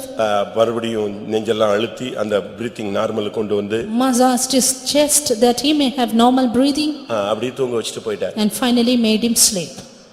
இவருக்கு எல்லாம் நடந்தது தெரியுது. He knew all that happened. ஆனா அறிவு சொல்லுது யாரோ ஒரு ஊழியக்காரன் நமக்கு என்ன செய்றா ஹெல்ப் பண்ணிட்டு இருக்கான். ஒரு யாரோ ஒரு ஆளை வச்சு கர்த்தர் செஞ்சிட்டு இருக்காரு. But his wisdom, his knowledge said, some servant of God is helping me. மணி நேரங்கள்லாம் முடிஞ்ச பிறகு கடைசில அவர் எழும்பி தெளிவாயிட்டாரு. When he finally came to himself. எழும்பி பார்த்தா ரூம் உள்ளதான் நெஞ்சிருக்கு. இவர் எப்போ முதல்ல மயங்கிறதுக்கு முன்னால அந்த ஹார்ட் அட்டாக் வர்றதுக்கு முன்னால அவர் உள்ள ரூமை பூட்டி இருந்தாரோ அதே மாதிரி தான் நெஞ்சிருக்கு. பூட்டிதான் இருக்கு.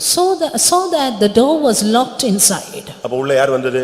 Then who was there inside? தெய்வம் தான் தன்னுடைய தூதர்களை வச்சு அழகா தூக்கி தன்னுடைய தாசன் அல்லவா அதனால எல்லா பணிவிடையும் செஞ்சு வச்சு. It is God who nourished and ministered unto him with his angels. இன்னைக்கு நம்மில் எத்தனை பேருக்கு இப்படி ஆண்டவர் தான் ஒரு சிநேகிதர், அவர் தான் உன்னை பராமரிப்பார். Today, let God himself be our nourisher, the cherisher of our life. இப்ப உள்ள ஃப்ரெண்ட்ஸ் எல்லாம் நீங்க பாத்தீங்கன்னா கடன் பட்டுட்டீங்கன்னா போனே எடுக்க மாட்டான். Friends of today, if you are debted, they will not lift the phone. என்னடா இவன் போன் போட்டா இப்ப காசு கட்டுவான்னு சொல்லிட்டு போனே எடுக்க மாட்டான். If you take the phone, he'll ask for money, therefore they'll not take it. ஏன் ஃப்ரெண்ட் இல்ல அண்ணன் தம்பியே எடுக்க மாட்டானே. Even our own siblings will not do that. ஏன் இன்னைக்கு உள்ள உலகம் அப்படி இருக்கு. Why? Because today's world is that. இன்னைக்கு நம்மில் எத்தனை பேர் அப்படி இருக்கறோம்? How many of us are like that? பராமரிப்புன்னு சொன்னா அதனுடைய அடுத்த பகுதி என்ன? What is the next part of nourishment? தேவனுடைய பராமரிப்புன்னா என்ன? God's nourishment. உனக்கு ஆறுதல் சொல்லி தீமையை நன்மையாய் மாற்றி பராமரிப்பார். God will change your evil to good and will nourish you. உனக்கு தேவையான சாப்பாடு வசதிகள் கொடுத்து உன்னை பராமரிப்பார். He will nourish you with your sustenance and foodstuff. நீ சுத்திகரிக்கப்படும் பொழுது உனக்கு பராமரிப்பு கிடைக்கிறது. When you sanctify yourself, you will get the nourishment of God. நீ பாவியா இருந்த பொழுது உன்னை கண்டுபிடித்து இழுத்து கொண்டு வந்து சபையில வச்சு பராமரிக்கிறார். You who were a sinner, the Lord drags you to the church and then nourishes you. ஒரு பராமரிப்புல முக்கியமா கிடைப்பது இன்னொன்னு இருக்கிறது. Another thing we receive from the nourishment. அப்போஸ்தலர் 24:3. Acts 24:3. கனம் பொருந்திய பேலிக்ஸே, உம்மாலே நாங்கள் மிகுந்த சமாதான சௌக்கியத்தை அனுபவிக்கிறதையும் உம்முடைய பராமரிப்பினாலே இந்த தேசத்தாருக்கு சிறந்த நன்மைகள் நடக்கிறதையும் நாங்கள் எப்பொழுதும் எங்கும் மிகுந்த நன்றியறிதலுடனே அங்கீகாரம் பண்ணுகிறோம்.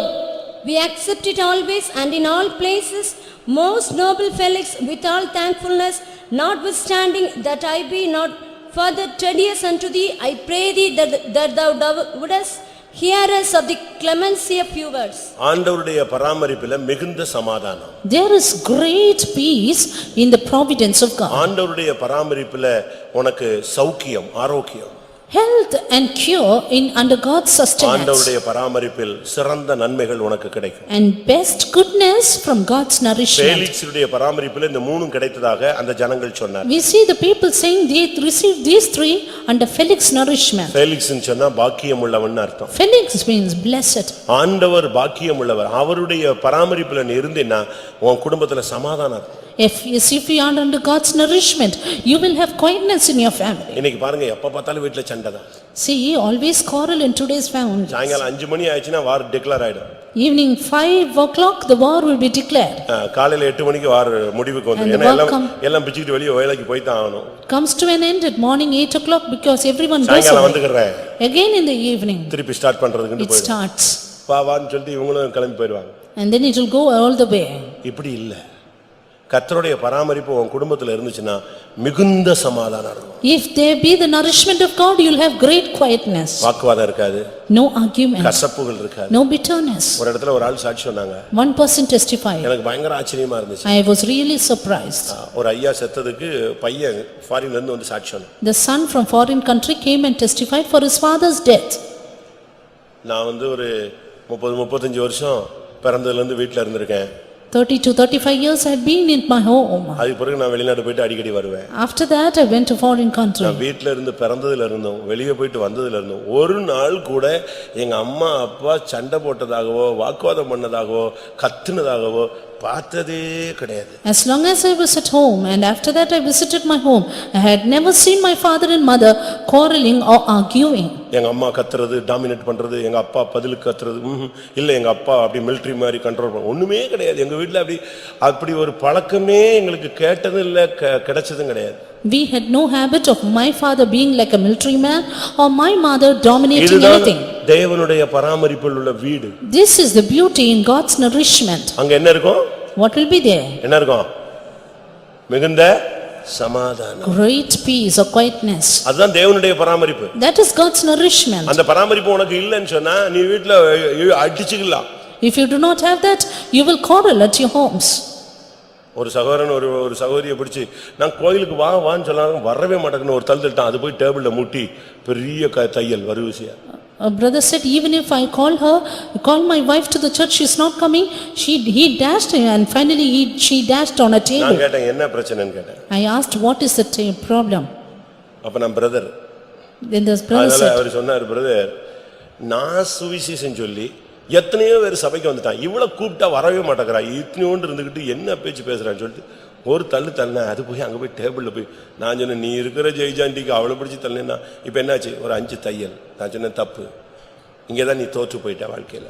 I declare the gospel and many have come to the truth, but my wife is not hearing me, so I pushed her and finally she dashed and was injured. ரட்சிப்பு தேவனுடையது. Salvation is God's. சிலுவையிலிருந்து ரட்சிப்பு வராம நீ தள்ளி விட்டதனால ரட்சிப்பு என்ன செய்யாது, மண்டதான் உடையும், ரட்சிப்பு வராது. Salvation should come from the cross and not because you pulled them or pushed இன்னைக்கு நம்முடைய them. நிலவரம் என்ன? What is your state today? ஒரு பராமரிப்பு இருந்தா மிகுந்த சமாதானம், இரண்டாவது சௌக்கியம், சுகம் உண்டாகும். If there is nourishment from God, you will have great quietness and then health. கர்த்தருடைய பராமரிப்பில் இருக்கிற ஒரு விசுவாசி ஊழியக்காரன் கர்த்தருடைய தழும்புகளால் குணமாவான். A believer, servant of God under God's nourishment will be healed by God's stripes. உன்னுடைய வியாதி பலவீனம் உன்னை விட்டு நீங்கும். Your weakness and sickness will go away. ஏனென்றால் அவருடைய பராமரிப்பில் இருந்தால் உனக்கு வியாதி வந்தாலும் சுகமாயிடும். Even you are under his nourishment, even if you fall sick, you will be healed. எகிப்தியருக்கு வரப்பண்ணின வியாதியை நான் உனக்கு வரப்பண்ணேன், I'll put upon ஆனாலும் நான் உன் பரியாகிய கர்த்தர். I'll put upon you none of the diseases which I brought upon the Egyptians, but I am the Lord that healeth you. மூன்றாவது கர்த்தருடைய பராமரிப்பில் உனக்கு சிறந்த நன்மைகள் கிடைக்கும். Thirdly, great goodness in God's providence. Bible சொல்லுகிறது கர்த்தரை தேடுகிறவர்களுக்கு ஒரு நன்மையும் குறைவுபடாது. ஆனா இங்கே சொல்லியிருக்கு சிறந்த நன்மைகள் உனக்கு கிடைக்கும். When you are under God's nourishment, you get the best goodness. இன்றைக்கு எத்தனை பேர் இந்த பராமரிப்பை வாஞ்சிக்கிறீங்க? How many of you desire this nourishment? இனிமே இந்த வயசானவங்க, பிள்ளை இல்லாதவங்க, புருஷன் போயிட்டாரு, மனைவி இறந்துட்டா, இப்படிப்பட்ட ஆளுங்க யாருமே ஐயோ பராமரிக்கலன்னு சொல்லாத. உனக்கு அருமையா உன்னை அப்படி ராஜகுமாரனை போல பராமரிக்கிற ஒரு கர்த்தரை நான் உங்களுக்கு சொல்றேன். Today the ones who are sick, who are childless, who have lost their near and dear ones, don't feel that you are forsaken, but you will have the best nourishment from God. அவங்க போயிட்டாங்க, இவங்க போயிட்டாங்க, தேவன் உன்னோடு இருக்கிறார். Don't think these people have departed from me, but God is with you. உனக்கு தான் கர்த்தர் பேசிட்டு இருக்கிறாரு. The Lord is speaking to you. இனி எப்படி பராமரிக்கப்படுவோம்? How shall I be nourished? அதெல்லாம் தேவன் பாத்துக்குவாரு. God will look at it. அவருடைய பெயர் பராமரிக்கும் தேவன். His name is a God who nourishes. ஜீவனை தந்ததுமல்லாமல் எனக்கு தயவையும் பாராட்டினீர், உம்முடைய பராமரிப்பு என் ஆவியை காப்பாற்றினது. He hath granted me life and favor, and his nourishment hath preserved my spirit. உனக்கு மிகுந்த சமாதானம் உண்டு. You have great quietness. கர்த்தர் உனக்கு சௌக்கியத்தை அனுபவிக்க அருள் செய்வார். God will help you to enjoy the health and cure. எல்லாரும் கைவிட்டாங்கன்னா உன்னை அழகா மெத்த போட்டு கர்த்தர் பராமரிப்பார். Even if all have forsaken you, God will give you the bed and nourish you. நம்ம செஞ்ச தப்புக்கு ஏதாவது விட்டுருவாரோன்னு நினைக்காத. அவர் மன்னிக்கிற தயை பெருத்த கர்த்தர். Because of your mistakes, don't think God will forsake you, but he is a God with favor. இதுல எல்லாத்தையும் பாத்தீங்கன்னா யோசேப்பு பராமரித்தான், பர்சிலாய் பராமரித்தான், சிநேகிதர் பராமரித்தார், சமாரியன் பராமரித்தான், ஒரு விதவை பராமரித்தாள், இப்படித்தான் இருக்கும். அப்ப இதெல்லாம் எதுக்கு? ஒரு சாதாரண மனுஷன், ஒரு விதவை, ஒரு காட்டுக்குள்ள இருக்கிற ஒரு மனுஷன், இவங்க பராமரிக்கும் பொழுது தேவன் உன்னை பராமரிக்க மாட்டாரா? அவைகளை காட்டிலும் தேவன் விசேஷித்தவர் அல்லவா? In all these situations we see how people were nourished up in various situations, but God who had fed them all, will he not have a greater concern over you? கடைசியாக தேவனுடைய பராமரிப்பு எப்படிப்பட்டது? Finally, how is God's nourishment? ஆதியாகமம் Genesis 45 chapter 45 10-11 verses 10 and 11.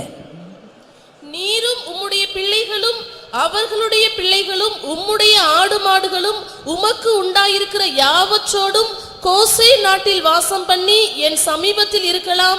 உமக்கும் உம்முடைய குடும்பத்தாருக்கும் உமக்கு இருக்கிற யாவற்றிற்கும் வறுமை வராதபடிக்கு அங்கே உம்மை பராமரிப்பேன்.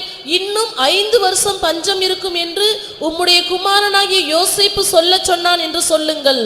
And thou shalt dwell in the land of Goshen, and thou shalt be near unto me, thou and thy children and thy children's children and thy flocks and thy herds and all that thou hast, and there will I nourish thee, for yet there are 5 years of famine, lest thou and thy household and all that thou hast come to poverty. இங்கே உள்ள பராமரிப்பை நீங்கள் பாருங்கள். The nourishment here. 3 காரியத்தை அவன் சொல்லுகிறான். 3 things said. அவனுடைய பராமரிப்பின் தன்மை வார்த்தை என்ன? The attribute of his nourishment. ஒன்று, கோசேனில் நான் வைத்து உங்களை பராமரிப்பேன். 1, I will keep you in Goshen and nourish you. இரண்டாவது, வறுமை வராதபடி பராமரிப்பேன். 2, I will nourish thee from famine. மூன்றாவது, என் அருகில் வைத்து என் சமீபத்தில் இருந்து நான் உன்னை பராமரிப்பேன். 3, I will keep you beside me and then I will nourish you. யாக்கோபு எகிப்துக்கு போக பயப்படுறான். Yes, Jacob was afraid to go to Egypt. இப்ப கர்த்தர் அவன்கிட்ட பேசுறாரு. The Lord is speaking to him. ஆனா அதுக்கு முன்னாலேயே அவங்க பையன் சொல்லி விடுறாரு. But even before that he asked him to ஒன்று, வறுமை வராதபடி நான் உன்னை பராமரிப்பேன். as to how I will nourish thee from famine. இது தேவனுடைய பராமரிப்புல உள்ள ஒரு முக்கியமான பகுதி. This is one of the important qualification of God's nourishment. இரண்டாவது கோசேனில் வைத்து நான் உன்னை பராமரிப்பேன். Secondly, I will keep you in Goshen and மூணாவது punish. யோசேப்பாகிய என் பக்கத்துல வச்சு உன்னை நான் பராமரிப்பேன். Thirdly, I will keep you near me, Joseph, and nourish you. இந்த வார்த்தை கேட்ட உடனே யாக்கோபு கொஞ்சம் அப்படி திகைச்சான். When Jacob heard these words, he was little vexed. கர்த்தர் அவனுக்கு என்ன சொன்னார் தெரியுமா? But you know what the Lord told him? ஆதியாகமம் 46ல Genesis 46. கர்த்தர் சொன்னார் நீ எகிப்துக்கு போக பயப்படாத. The Lord said, fear not to go down to Egypt. அவன் சொன்னதெல்லாம் உண்மைதான். All what he said is true. 46:4 46:4. நான் உன்னுடனே எகிப்துக்கு வருவேன், நான் உன்னை திரும்பவும் வரப்பண்ணுவேன், யோசேப்பு தன் கையால் உன் கண்களை மூடுவான் என்று சொன்னார். I will go down with thee into Egypt, and I will also surely bring thee up again, and Joseph shall put his hand upon thine eyes. முதலாவது ஒரு மனுஷனுக்கு தெய்வம் பராமரிக்கிறார்னு சொன்னா வறுமை வராது. If a man is nourished by God, first of all, no famine. அதான் ரொம்ப முக்கியமானது. That's very important. வறுமை பிசாசினுடைய ஒரு ஆயுதம். Famine is a weapon of the devil. பைபிள்ல சொல்லி இருக்கிறது. The Bible says, வறுமை ஆயுதம் அணிந்தவனை போல வருமா. famine will come like an armor bearer. எப்படி இருக்கும்? வறுமை ஒரு ஆயுதம் அணிந்த ஒரு போர் வீரனை மாதிரி உன்னால நீ He வாசிக்க. will come like an armed man. ஒரு தேவனுடைய பிள்ளையை இந்த வறுமை சந்திக்கிற ஒரு சூழ்நிலையை பாருங்க. See how this famine meets a man of God. வறுமை வரும் பொழுது ஒரு மனுஷன் தோத்துறான். When it comes, a man fails. தெரியுமா அந்த வசனம்? வறுமை ஆயுதம் அணிந்தவனை போல நிக்கும், உன் கதவை தட்டும், உன்கிட்ட போராடும், உன்னுடைய ஜீவியத்தை நஷ்டப்படுத்தும், உனக்குள்ள இல்லாதெல்லாம் இருக்கிறதெல்லாம் நஷ்டப்படுத்திடும். நீதிமொழிகள் 24:34. 24:34. உன் தரித்திரம் வழிபோக்கனை போலவும் உன் வறுமை ஆயுதம் அணிந்தவனை போலும் வரும். எப்படி இருக்கும் நீங்க படிச்சு பாருங்க. See how the it is. ஆனா இந்த இடத்துல தெய்வம் சொல்றாரு யோசேப்பு மூலமா யாக்கோபுக்கு சொல்ற வார்த்தை, உன்னை வறுமை வராதபடி நான் உன்னை பராமரிப்பேன். But here the Lord says, I will nourish you from famine. நல்லா புரிஞ்சுக்கங்க. Understand well. நீங்க பிசினஸ்ல தோக்கவே கூடாது. You should never fail in your business. திரும்பவும் சொல்றேன். Again. எல்லாரும் தோப்பான், நீ தோக்க கூடாது. All may fail, but you should never. ஏன்னா நீ முத்திரையிடப்பட்டவன். Because you are sealed. அபிஷேகம் பண்ணப்பட்டவன். Anointed. நீ மீட்கப்பட்டவன். Redeemed. வாக்குத்தத்தம் பெற்றவன். God the promise. நீ தோத்துட்டேன்னா உன் ஃபால்ட் தான். If you fail, then it is your fault. முழங்கால்ல போட்டு நின்னு ஜெயிச்சிரணும். You should be on your knees and prevail. நீ விடக்கூடாது. Never leave it. என்னை ஆசீர்வதித்தால் ஒழிய நான் உம்மை விட்டு முழங்கால்ல நில்லு. I will not let thee go except thou bless me. சும்மா 2 நிமிஷம் ஜெபம், ஒரு பெரிய ஊழியக்காரனுடைய ஜெபம், அதெல்லாம் ஒண்ணும் நடக்காது. நீ போடணும். சாரிபாத்னா சுத்திகரிக்கணும். நீ உட்கார்ந்து முழங்கால் போட்டினா ஜெயிப்பாய். You should be on your knees and you should sanctify like Zarephath. பயங்கர பஞ்சம். Terrible famine. ஜனங்கள் தங்களுடைய சொத்தெல்லாம் வித்துட்டாங்க. People sold their properties. எல்லா நிலமும் யாக்கோபு யோசேப்பினுடையதா பார்வோனுடையதா மாறிவிட்டது. All the lands became Pharaoh's. ஒண்ணுமே கிடையாது. Not one sparrow. அவ்வளவு பெரிய வறுமையின் மத்தியில இவன் சொல்றான், வறுமை வராதபடி நான் உம்மை என்ன செய்வேன்? பராமரிப்பேன். Amid such a great famine, he said, I will nourish you that you may not come to poverty. நம்ம ஆளுங்க கடன் கஷ்டம் அப்படி சொல்லவே கூடாது. ஏன்? அப்ப இல்ல இருக்கிறத சொல்லக்கூடாது. இருக்கிறதெல்லாம் சீக்கிரமா அட. Our people should never say about debts and other difficulties, soon close up your debts. வறுமையை வீட்டுக்குள்ளேயே படுக்க வச்சுக்காத. வறுமையை வீட்டுக்குள்ளேயே படுக்க வைக்காத. Don't make poverty lie in your house. வறுமையை எதிர்த்து நின்னு போராடி ஜெயிக்கணும். அது ஆயுதம் அணிந்த ஒரு வல்லமை, அதை நீ அடிக்கணும். It is an armed man, stand against it and fight. தரித்திரத்தை நஷ்டத்தெல்லாம் விட்டுட்டினா உன்னை ஒண்ணுமில்லாம ஆக்கிடும். And if you leave poverty and other poverties, then it will make you nothing. தேவனுடைய பராமரிப்பில் வறுமை இல்லை. There is no poverty in the nourishment of God. வனாந்தரத்துல போன தாவீதுக்கு வறுமை இருந்துச்சா? David who went to the wilderness, was he மெத்தையும் poverty? தேனும் வெண்ணையும் கொடுத்து கர்த்தர் பராமரிக்கலையா? Did not God nourish him? பஞ்சத்துல கிடந்ததான எலியாவை தேவன் பராமரிக்கலையா? Did not God nourish Elijah in famine? எகிப்தில மாட்டிக்கிட்டதான அந்த யாக்கோபின் சகோதரர்களை தெய்வம் பராமரிக்கலையா? Did not God nourish Joseph's brethren there? காயப்பட்டு குற்றுயிராய் கிடந்த அந்த மனுஷனை கர்த்தர் பராமரிக்கலையா? Did not God nourish the man half dead? அதனால வறுமை வராதபடி பராமரிப்பது தேவனுடைய ஒரு பகுதி. Yes, God's part is to nourish you without poverty. இரண்டாவது கோசேன். to Goshen. கோசேனில் வைத்து பராமரிப்பேன். He will nourish you in Goshen. Goshen என்பது சூரிய வெளிச்சத்தை காண்பிக்கிறது. Goshen means sunlight. அது எதை காண்பிக்கிறது? What does it show? உன்னை பக்குவப்படுத்துவது. To make you mature. கர்த்தர் பராமரித்தல்ல உனக்கு பக்குவம் உண்டாகும், maturity ஆவாய். Yes, God will make you matured when he nourishes you. இன்னைக்கு நம்முடைய விசுவாசிகளுக்கு அநேகருக்கு மெச்சூரிட்டி இல்ல. Many of our believers have no maturity. ஒரு அம்மா தான் வீட்ல வேலைக்கு வந்த பொண்ணை போய் என் கோயிலுக்கு வான்னு சொல்லி கூப்பிட்டு வந்துச்சு. A mother called her servant, her maid, and say, "Come to my church." அது 2 வாரம் வந்துச்சு. இவங்க சொன்னதுக்கு மரியாதைக்காக எஜமானி அம்மா சொல்றாங்களேன்னு 2 வாரம் வந்துச்சு. Just for the respect she came for 2 weeks. 3வது வாரம் நீ என் கூட வருவதா இருந்தால் ஒயிட் அண்ட் ஒயிட் போட்டாதான் நீ என் கோயிலுக்கு வரவே. 3rd week she said, "If you come with white and white only, then I'll take you to the church." இந்துல இருக்கு, புருஷன் இருக்கான். ஏமா என் புருஷன் சாகலம்மா, நீ என்ன அதுக்குள்ள வெள்ளை கட்ட சொல்றேன்னு. She said, "My husband is not dead. Why do you ask me to wear white?" அப்ப நீ என் கூட வராத, என் வீட்ல வேலை கிடையாது. Then don't come and come to my இவங்க house. ஆத்துமாவை ரட்சிக்கறாங்களா, நீ கொல்ற ஆத்துமாவை நரகத்துக்கு துரத்தி விடுற. You are only killing the soul and casting them to the lake. சரி, அவ போய்ட்டா வேலைய விட்டு. And she went away. அடுத்த ஆள் வந்துச்சு. The next person நீ came.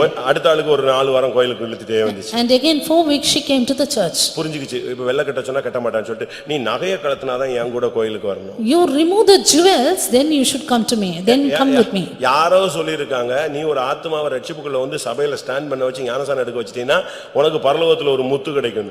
அதனால இப்போ இவ போட்டிருக்கிற முத்தை இவ கலத்த சொல்றா. Because somebody said, if you bring souls to the church, you will have pearls in heaven. Therefore, they ask others to remove it. நீயே ஒரு அரவேக்காடு, நீயே மத்தவனை போய் திருத்ததுக்கு பாக்குற. You yourself is half boiled. Why do you want to set right others? மெச்சூரிட்டியே ஆகாத பாதி விசுவாசி இருக்கிறாங்க. There are half believers who are not matured at all. தேவனுடைய பராமரிப்பில் சூரியன் என்ன செய்யும்? கனியை என்ன செய்யும்? அருமையாய் பக்குவப்படும். அந்த காயை அந்த பக்குவப்படுத்த வேண்டிய சக்தி சூரியனுக்குள்ள இருக்குன்னு பைபிள் சொல்லுது. In the nourishment of God is the sunlight. The sun ripens the fruit in a beautiful manner. ஆதியாகமம் 49:26 நீங்க படிச்சு பாத்தீங்கன்னா Genesis 49:26. உன் தகப்பனுடைய இல்ல ஒரு நிமிஷம்.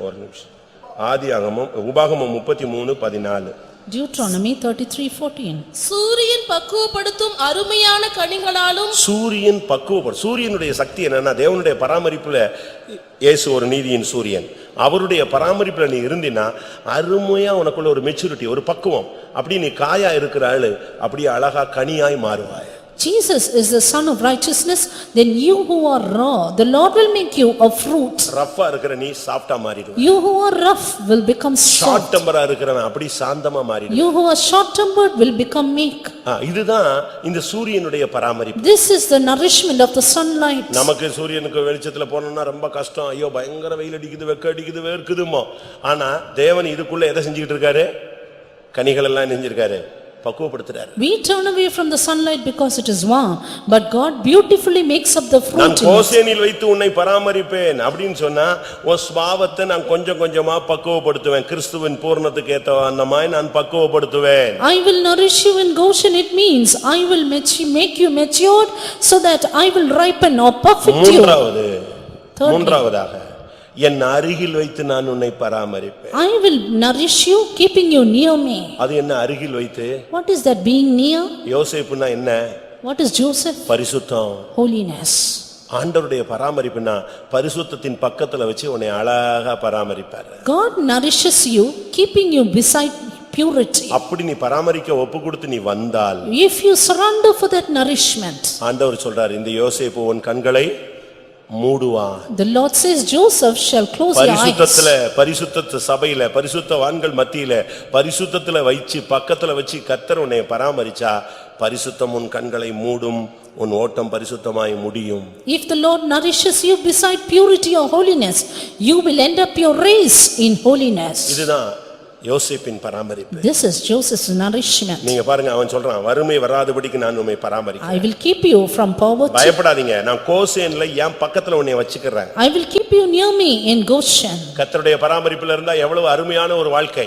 See what a beautiful life under God's nourishment. உனக்கு வறுமை வராது. You will have no poverty. கர்த்தர் உன்னை பக்குவப்படுத்துவார். The Lord will make you mature. உன்னை பரிசுத்தத்தின் பக்கத்துல வச்சுக்கொள்வார். The Lord will keep you beside purity. அந்த பரிசுத்தமே உன்னை கண்களை மூடும். Holiness will shut your eyes. இதுதான் தேவனுடைய பராமரிப்பு. This is God's nourishment. உன்னை பராமரிக்கும் தேவன் என்று சொன்னால் அவர் எந்தெந்த விஷயத்திலெல்லாம் கவனம் செலுத்துறாருன்னு பாருங்க. See in what all ways God nourishes you. அதுதான் ரொம்ப முக்கியமானது. That is very important. அந்த பராமரிப்புல உள்ள ஒவ்வொரு அம்சத்தையும் நம்ம படிச்சு பார்த்தா ஆச்சரியமா இருக்கும். Every aspect of God's nourishment is marvelous. உன்னுடைய ஆவியை காப்பாற்றுகிறார். He preserves your spirit. நீ எவ்வளவு பின்மாற்றத்தில் இருந்தாலும் உன்னையும் உன் பிள்ளைகளையும் பராமரிக்கிறார். உனக்கு ஆறுதல் சொல்லுகிறார். பட்சமா ஒவ்வொரு கூட்டத்திலயும் வரும்பொழுது உன் பட்சமா பேசுறாரு. Though in backsliding, He comforts you and your family and speaks in favor with you. ஒன்றுமில்லாத சூழ்நிலைகள் உன்னை பராமரிக்கிறாரு. He nourishes you in lacking. இந்த பராமரிப்பை சிலர் வேண்டான்னு சொல்லிடுறாங்க. Some deny this nourishment. 2 சாமுவேல்ல நாம் பார்க்கும் பொழுது 2 Samuel 19ஆம் அதிகாரம் chapter 19 33ஆம் வசனத்துல verse 33. தன்னை பராமரித்து வந்ததான பர்சிலாயை தாவீது சொல்றான், நீ ஏன்ட்ட வா, நான் உன்னை பராமரிக்கிறேன். David sent unto Barzillai who nourished him saying, நீ எருசலேமுக்கு வா, நான் உன்னை பராமரிப்பேன். Come unto Jerusalem and I will feed thee. ஆனா அந்த வயசான ஆளு வயசுதான் கூடிருச்சே தவிர மத்தவங்களை பராமரிக்கிற தன்மை இருந்துச்சு தவிர இந்த பராமரிப்புக்கு அவன் ஒப்பு கொடுக்காம திரும்பி போய் விட்டான். But that old man, he only nourished others but did not surrender for this nourishment. கர்த்தர் என்னை பராமரிக்கணும்னு சொல்றவங்க கை வைத்துங்க. God should nourish me. Lift up your hands. என்னை மட்டுமல்ல, Not only me. அங்க வசனம் அழகா சொல்லுகிறது, உங்களையும் உங்கள் பிள்ளைகளையும் உங்கள் சந்ததிகளையும் நான் பராமரிப்பேன். I will nourish you and your children and your generations. இந்த பராமரிப்பில் உள்ள ஆழங்களை நீங்கள் விளங்கிக் கொண்டீர்கள்.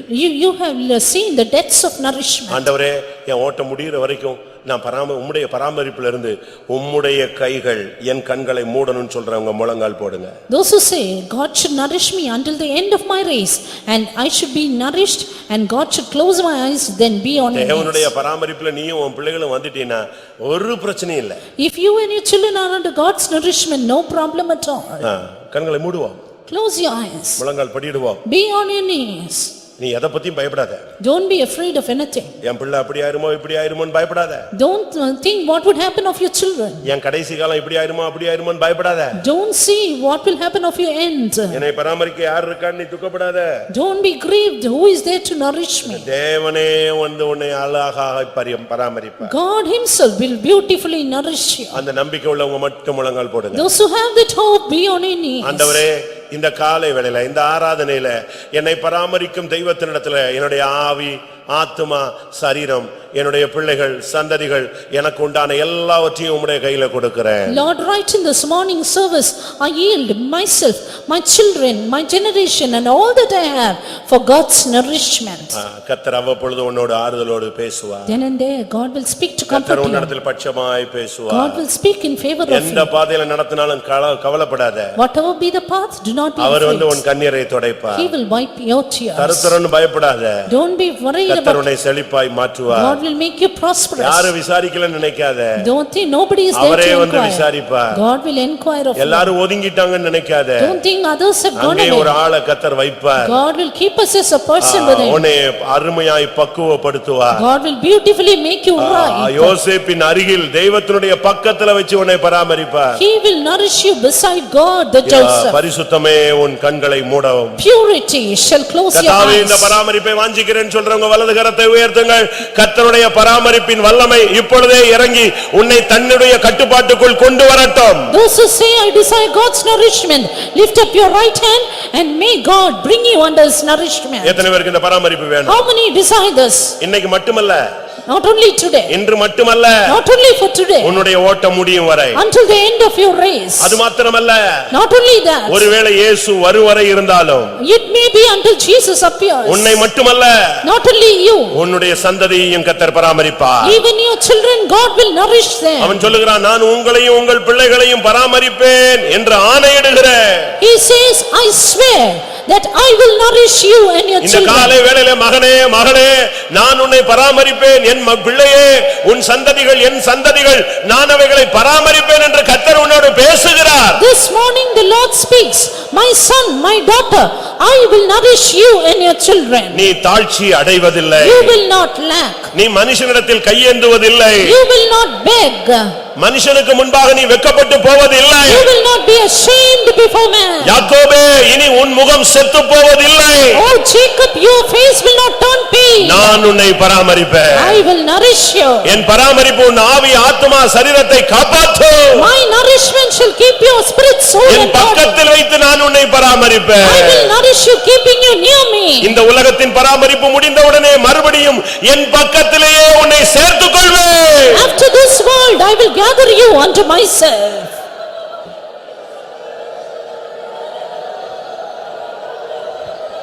குறித்து என்னுடைய வருங்காலத்தை குறித்து பல காரியங்களை குறித்து எனக்குள்ள பல கேள்விகள் கொஞ்ச நாளாய், கொஞ்ச வருஷங்களாய், கொஞ்ச மாதங்களாய் என்னைய போட்டு உருட்டி எடுத்து கலக்கிக்கிட்டு இருந்துச்சு அப்படின்னு சொல்றவங்க கை வைத்துங்க.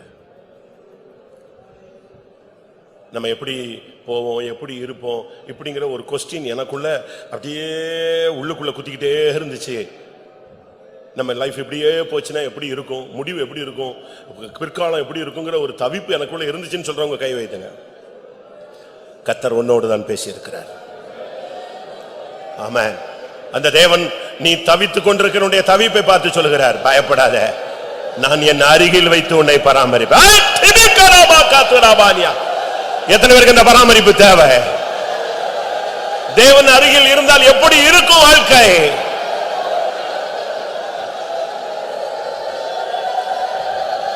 என்று சொன்ன வார்த்தையில் உள்ள வல்லமை இப்பொழுது உன்னை தொட வேண்டும். ஹல்லேலூயா. நான் உன்னை பராமரிப்பேன் என்று சொல்லுகிற வார்த்தையின் அபிஷேகம் உன்னை அந்த பராமரிப்பின் கட்டுப்பாட்டில் கொண்டு வருவதை இப்பொழுதே அபிஷேகத்தில் நீ உணரலாம். எனக்கு இந்த கடைசியா சொன்னது ரொம்ப பிடிச்சது. அதனால தான் நான் அதை முதல்ல சொல்லாம கடைசியா சொன்னேன்.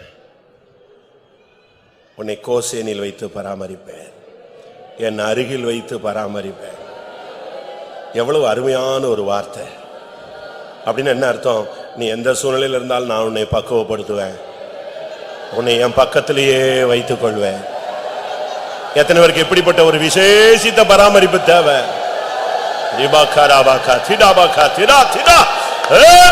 வேளை நெருங்கிடுதே, உம் பாதம் முத்தம் செய்து காத்திருப்பேனே.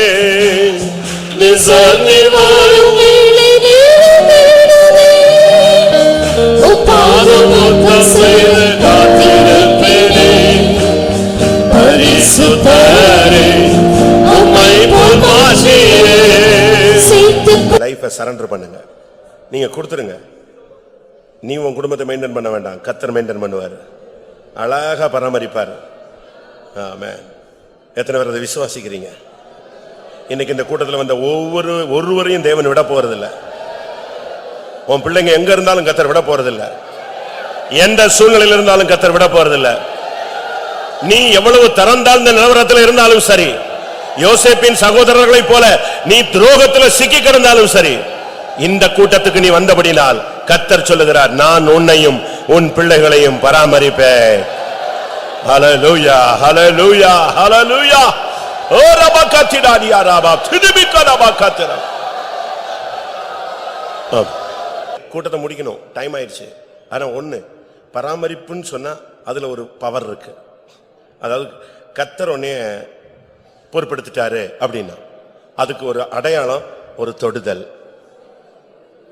ஒரு கீழே விழுந்த பிள்ளைய ஒரு தகப்பன் தூக்கி விடுறது போல, சாக்கடைக்குள்ள இருக்கிறவனு தூக்கி எடுத்து சுத்தம் பண்றது போல, ஒரு சாப்பாடு இல்லாதவனுக்கு ஒரு ஆகாரம் கொடுக்கறது போல, அதுதான் பராமரிப்பு. உடை இல்லாதவனுக்கு ஒரு உடைய கொடுக்கறது தான் பராமரிப்பு. இப்போ ஒரு தொடுதல் தான் ஆண்டவர் நான் உன்னை பராமரிப்பேன் அத்தாட்சி. ஹல்லேலூயா, ஆமென், ஹல்லேலூயா. இந்த கால வேளையில் பராமரிக்கும் தெய்வமாய் அவர் வெளிப்பட்டார். அதற்காக ஸ்தோத்திரம் பண்ணுவோம். தேவனுடைய பராமரிப்பில் எவ்வளவு மேன்மைகள் உண்டு என்பதை விளங்கிக் கொள்ள உதவி செய்தபடினால ஸ்தோத்திரம் பண்ணுவோம். இந்த உலகத்தில் நம்மை பராமரிக்கிறது மாத்திரமல்ல, தன்னுடைய அருகில் வைத்து பராமரிக்கும்படியாக நமக்குள்ள ஒரு பக்குவப்படுத்தும் வேலையை அவர் செய்கிறார். அதற்காக ஸ்தோத்திரம் பண்ணுவோம்.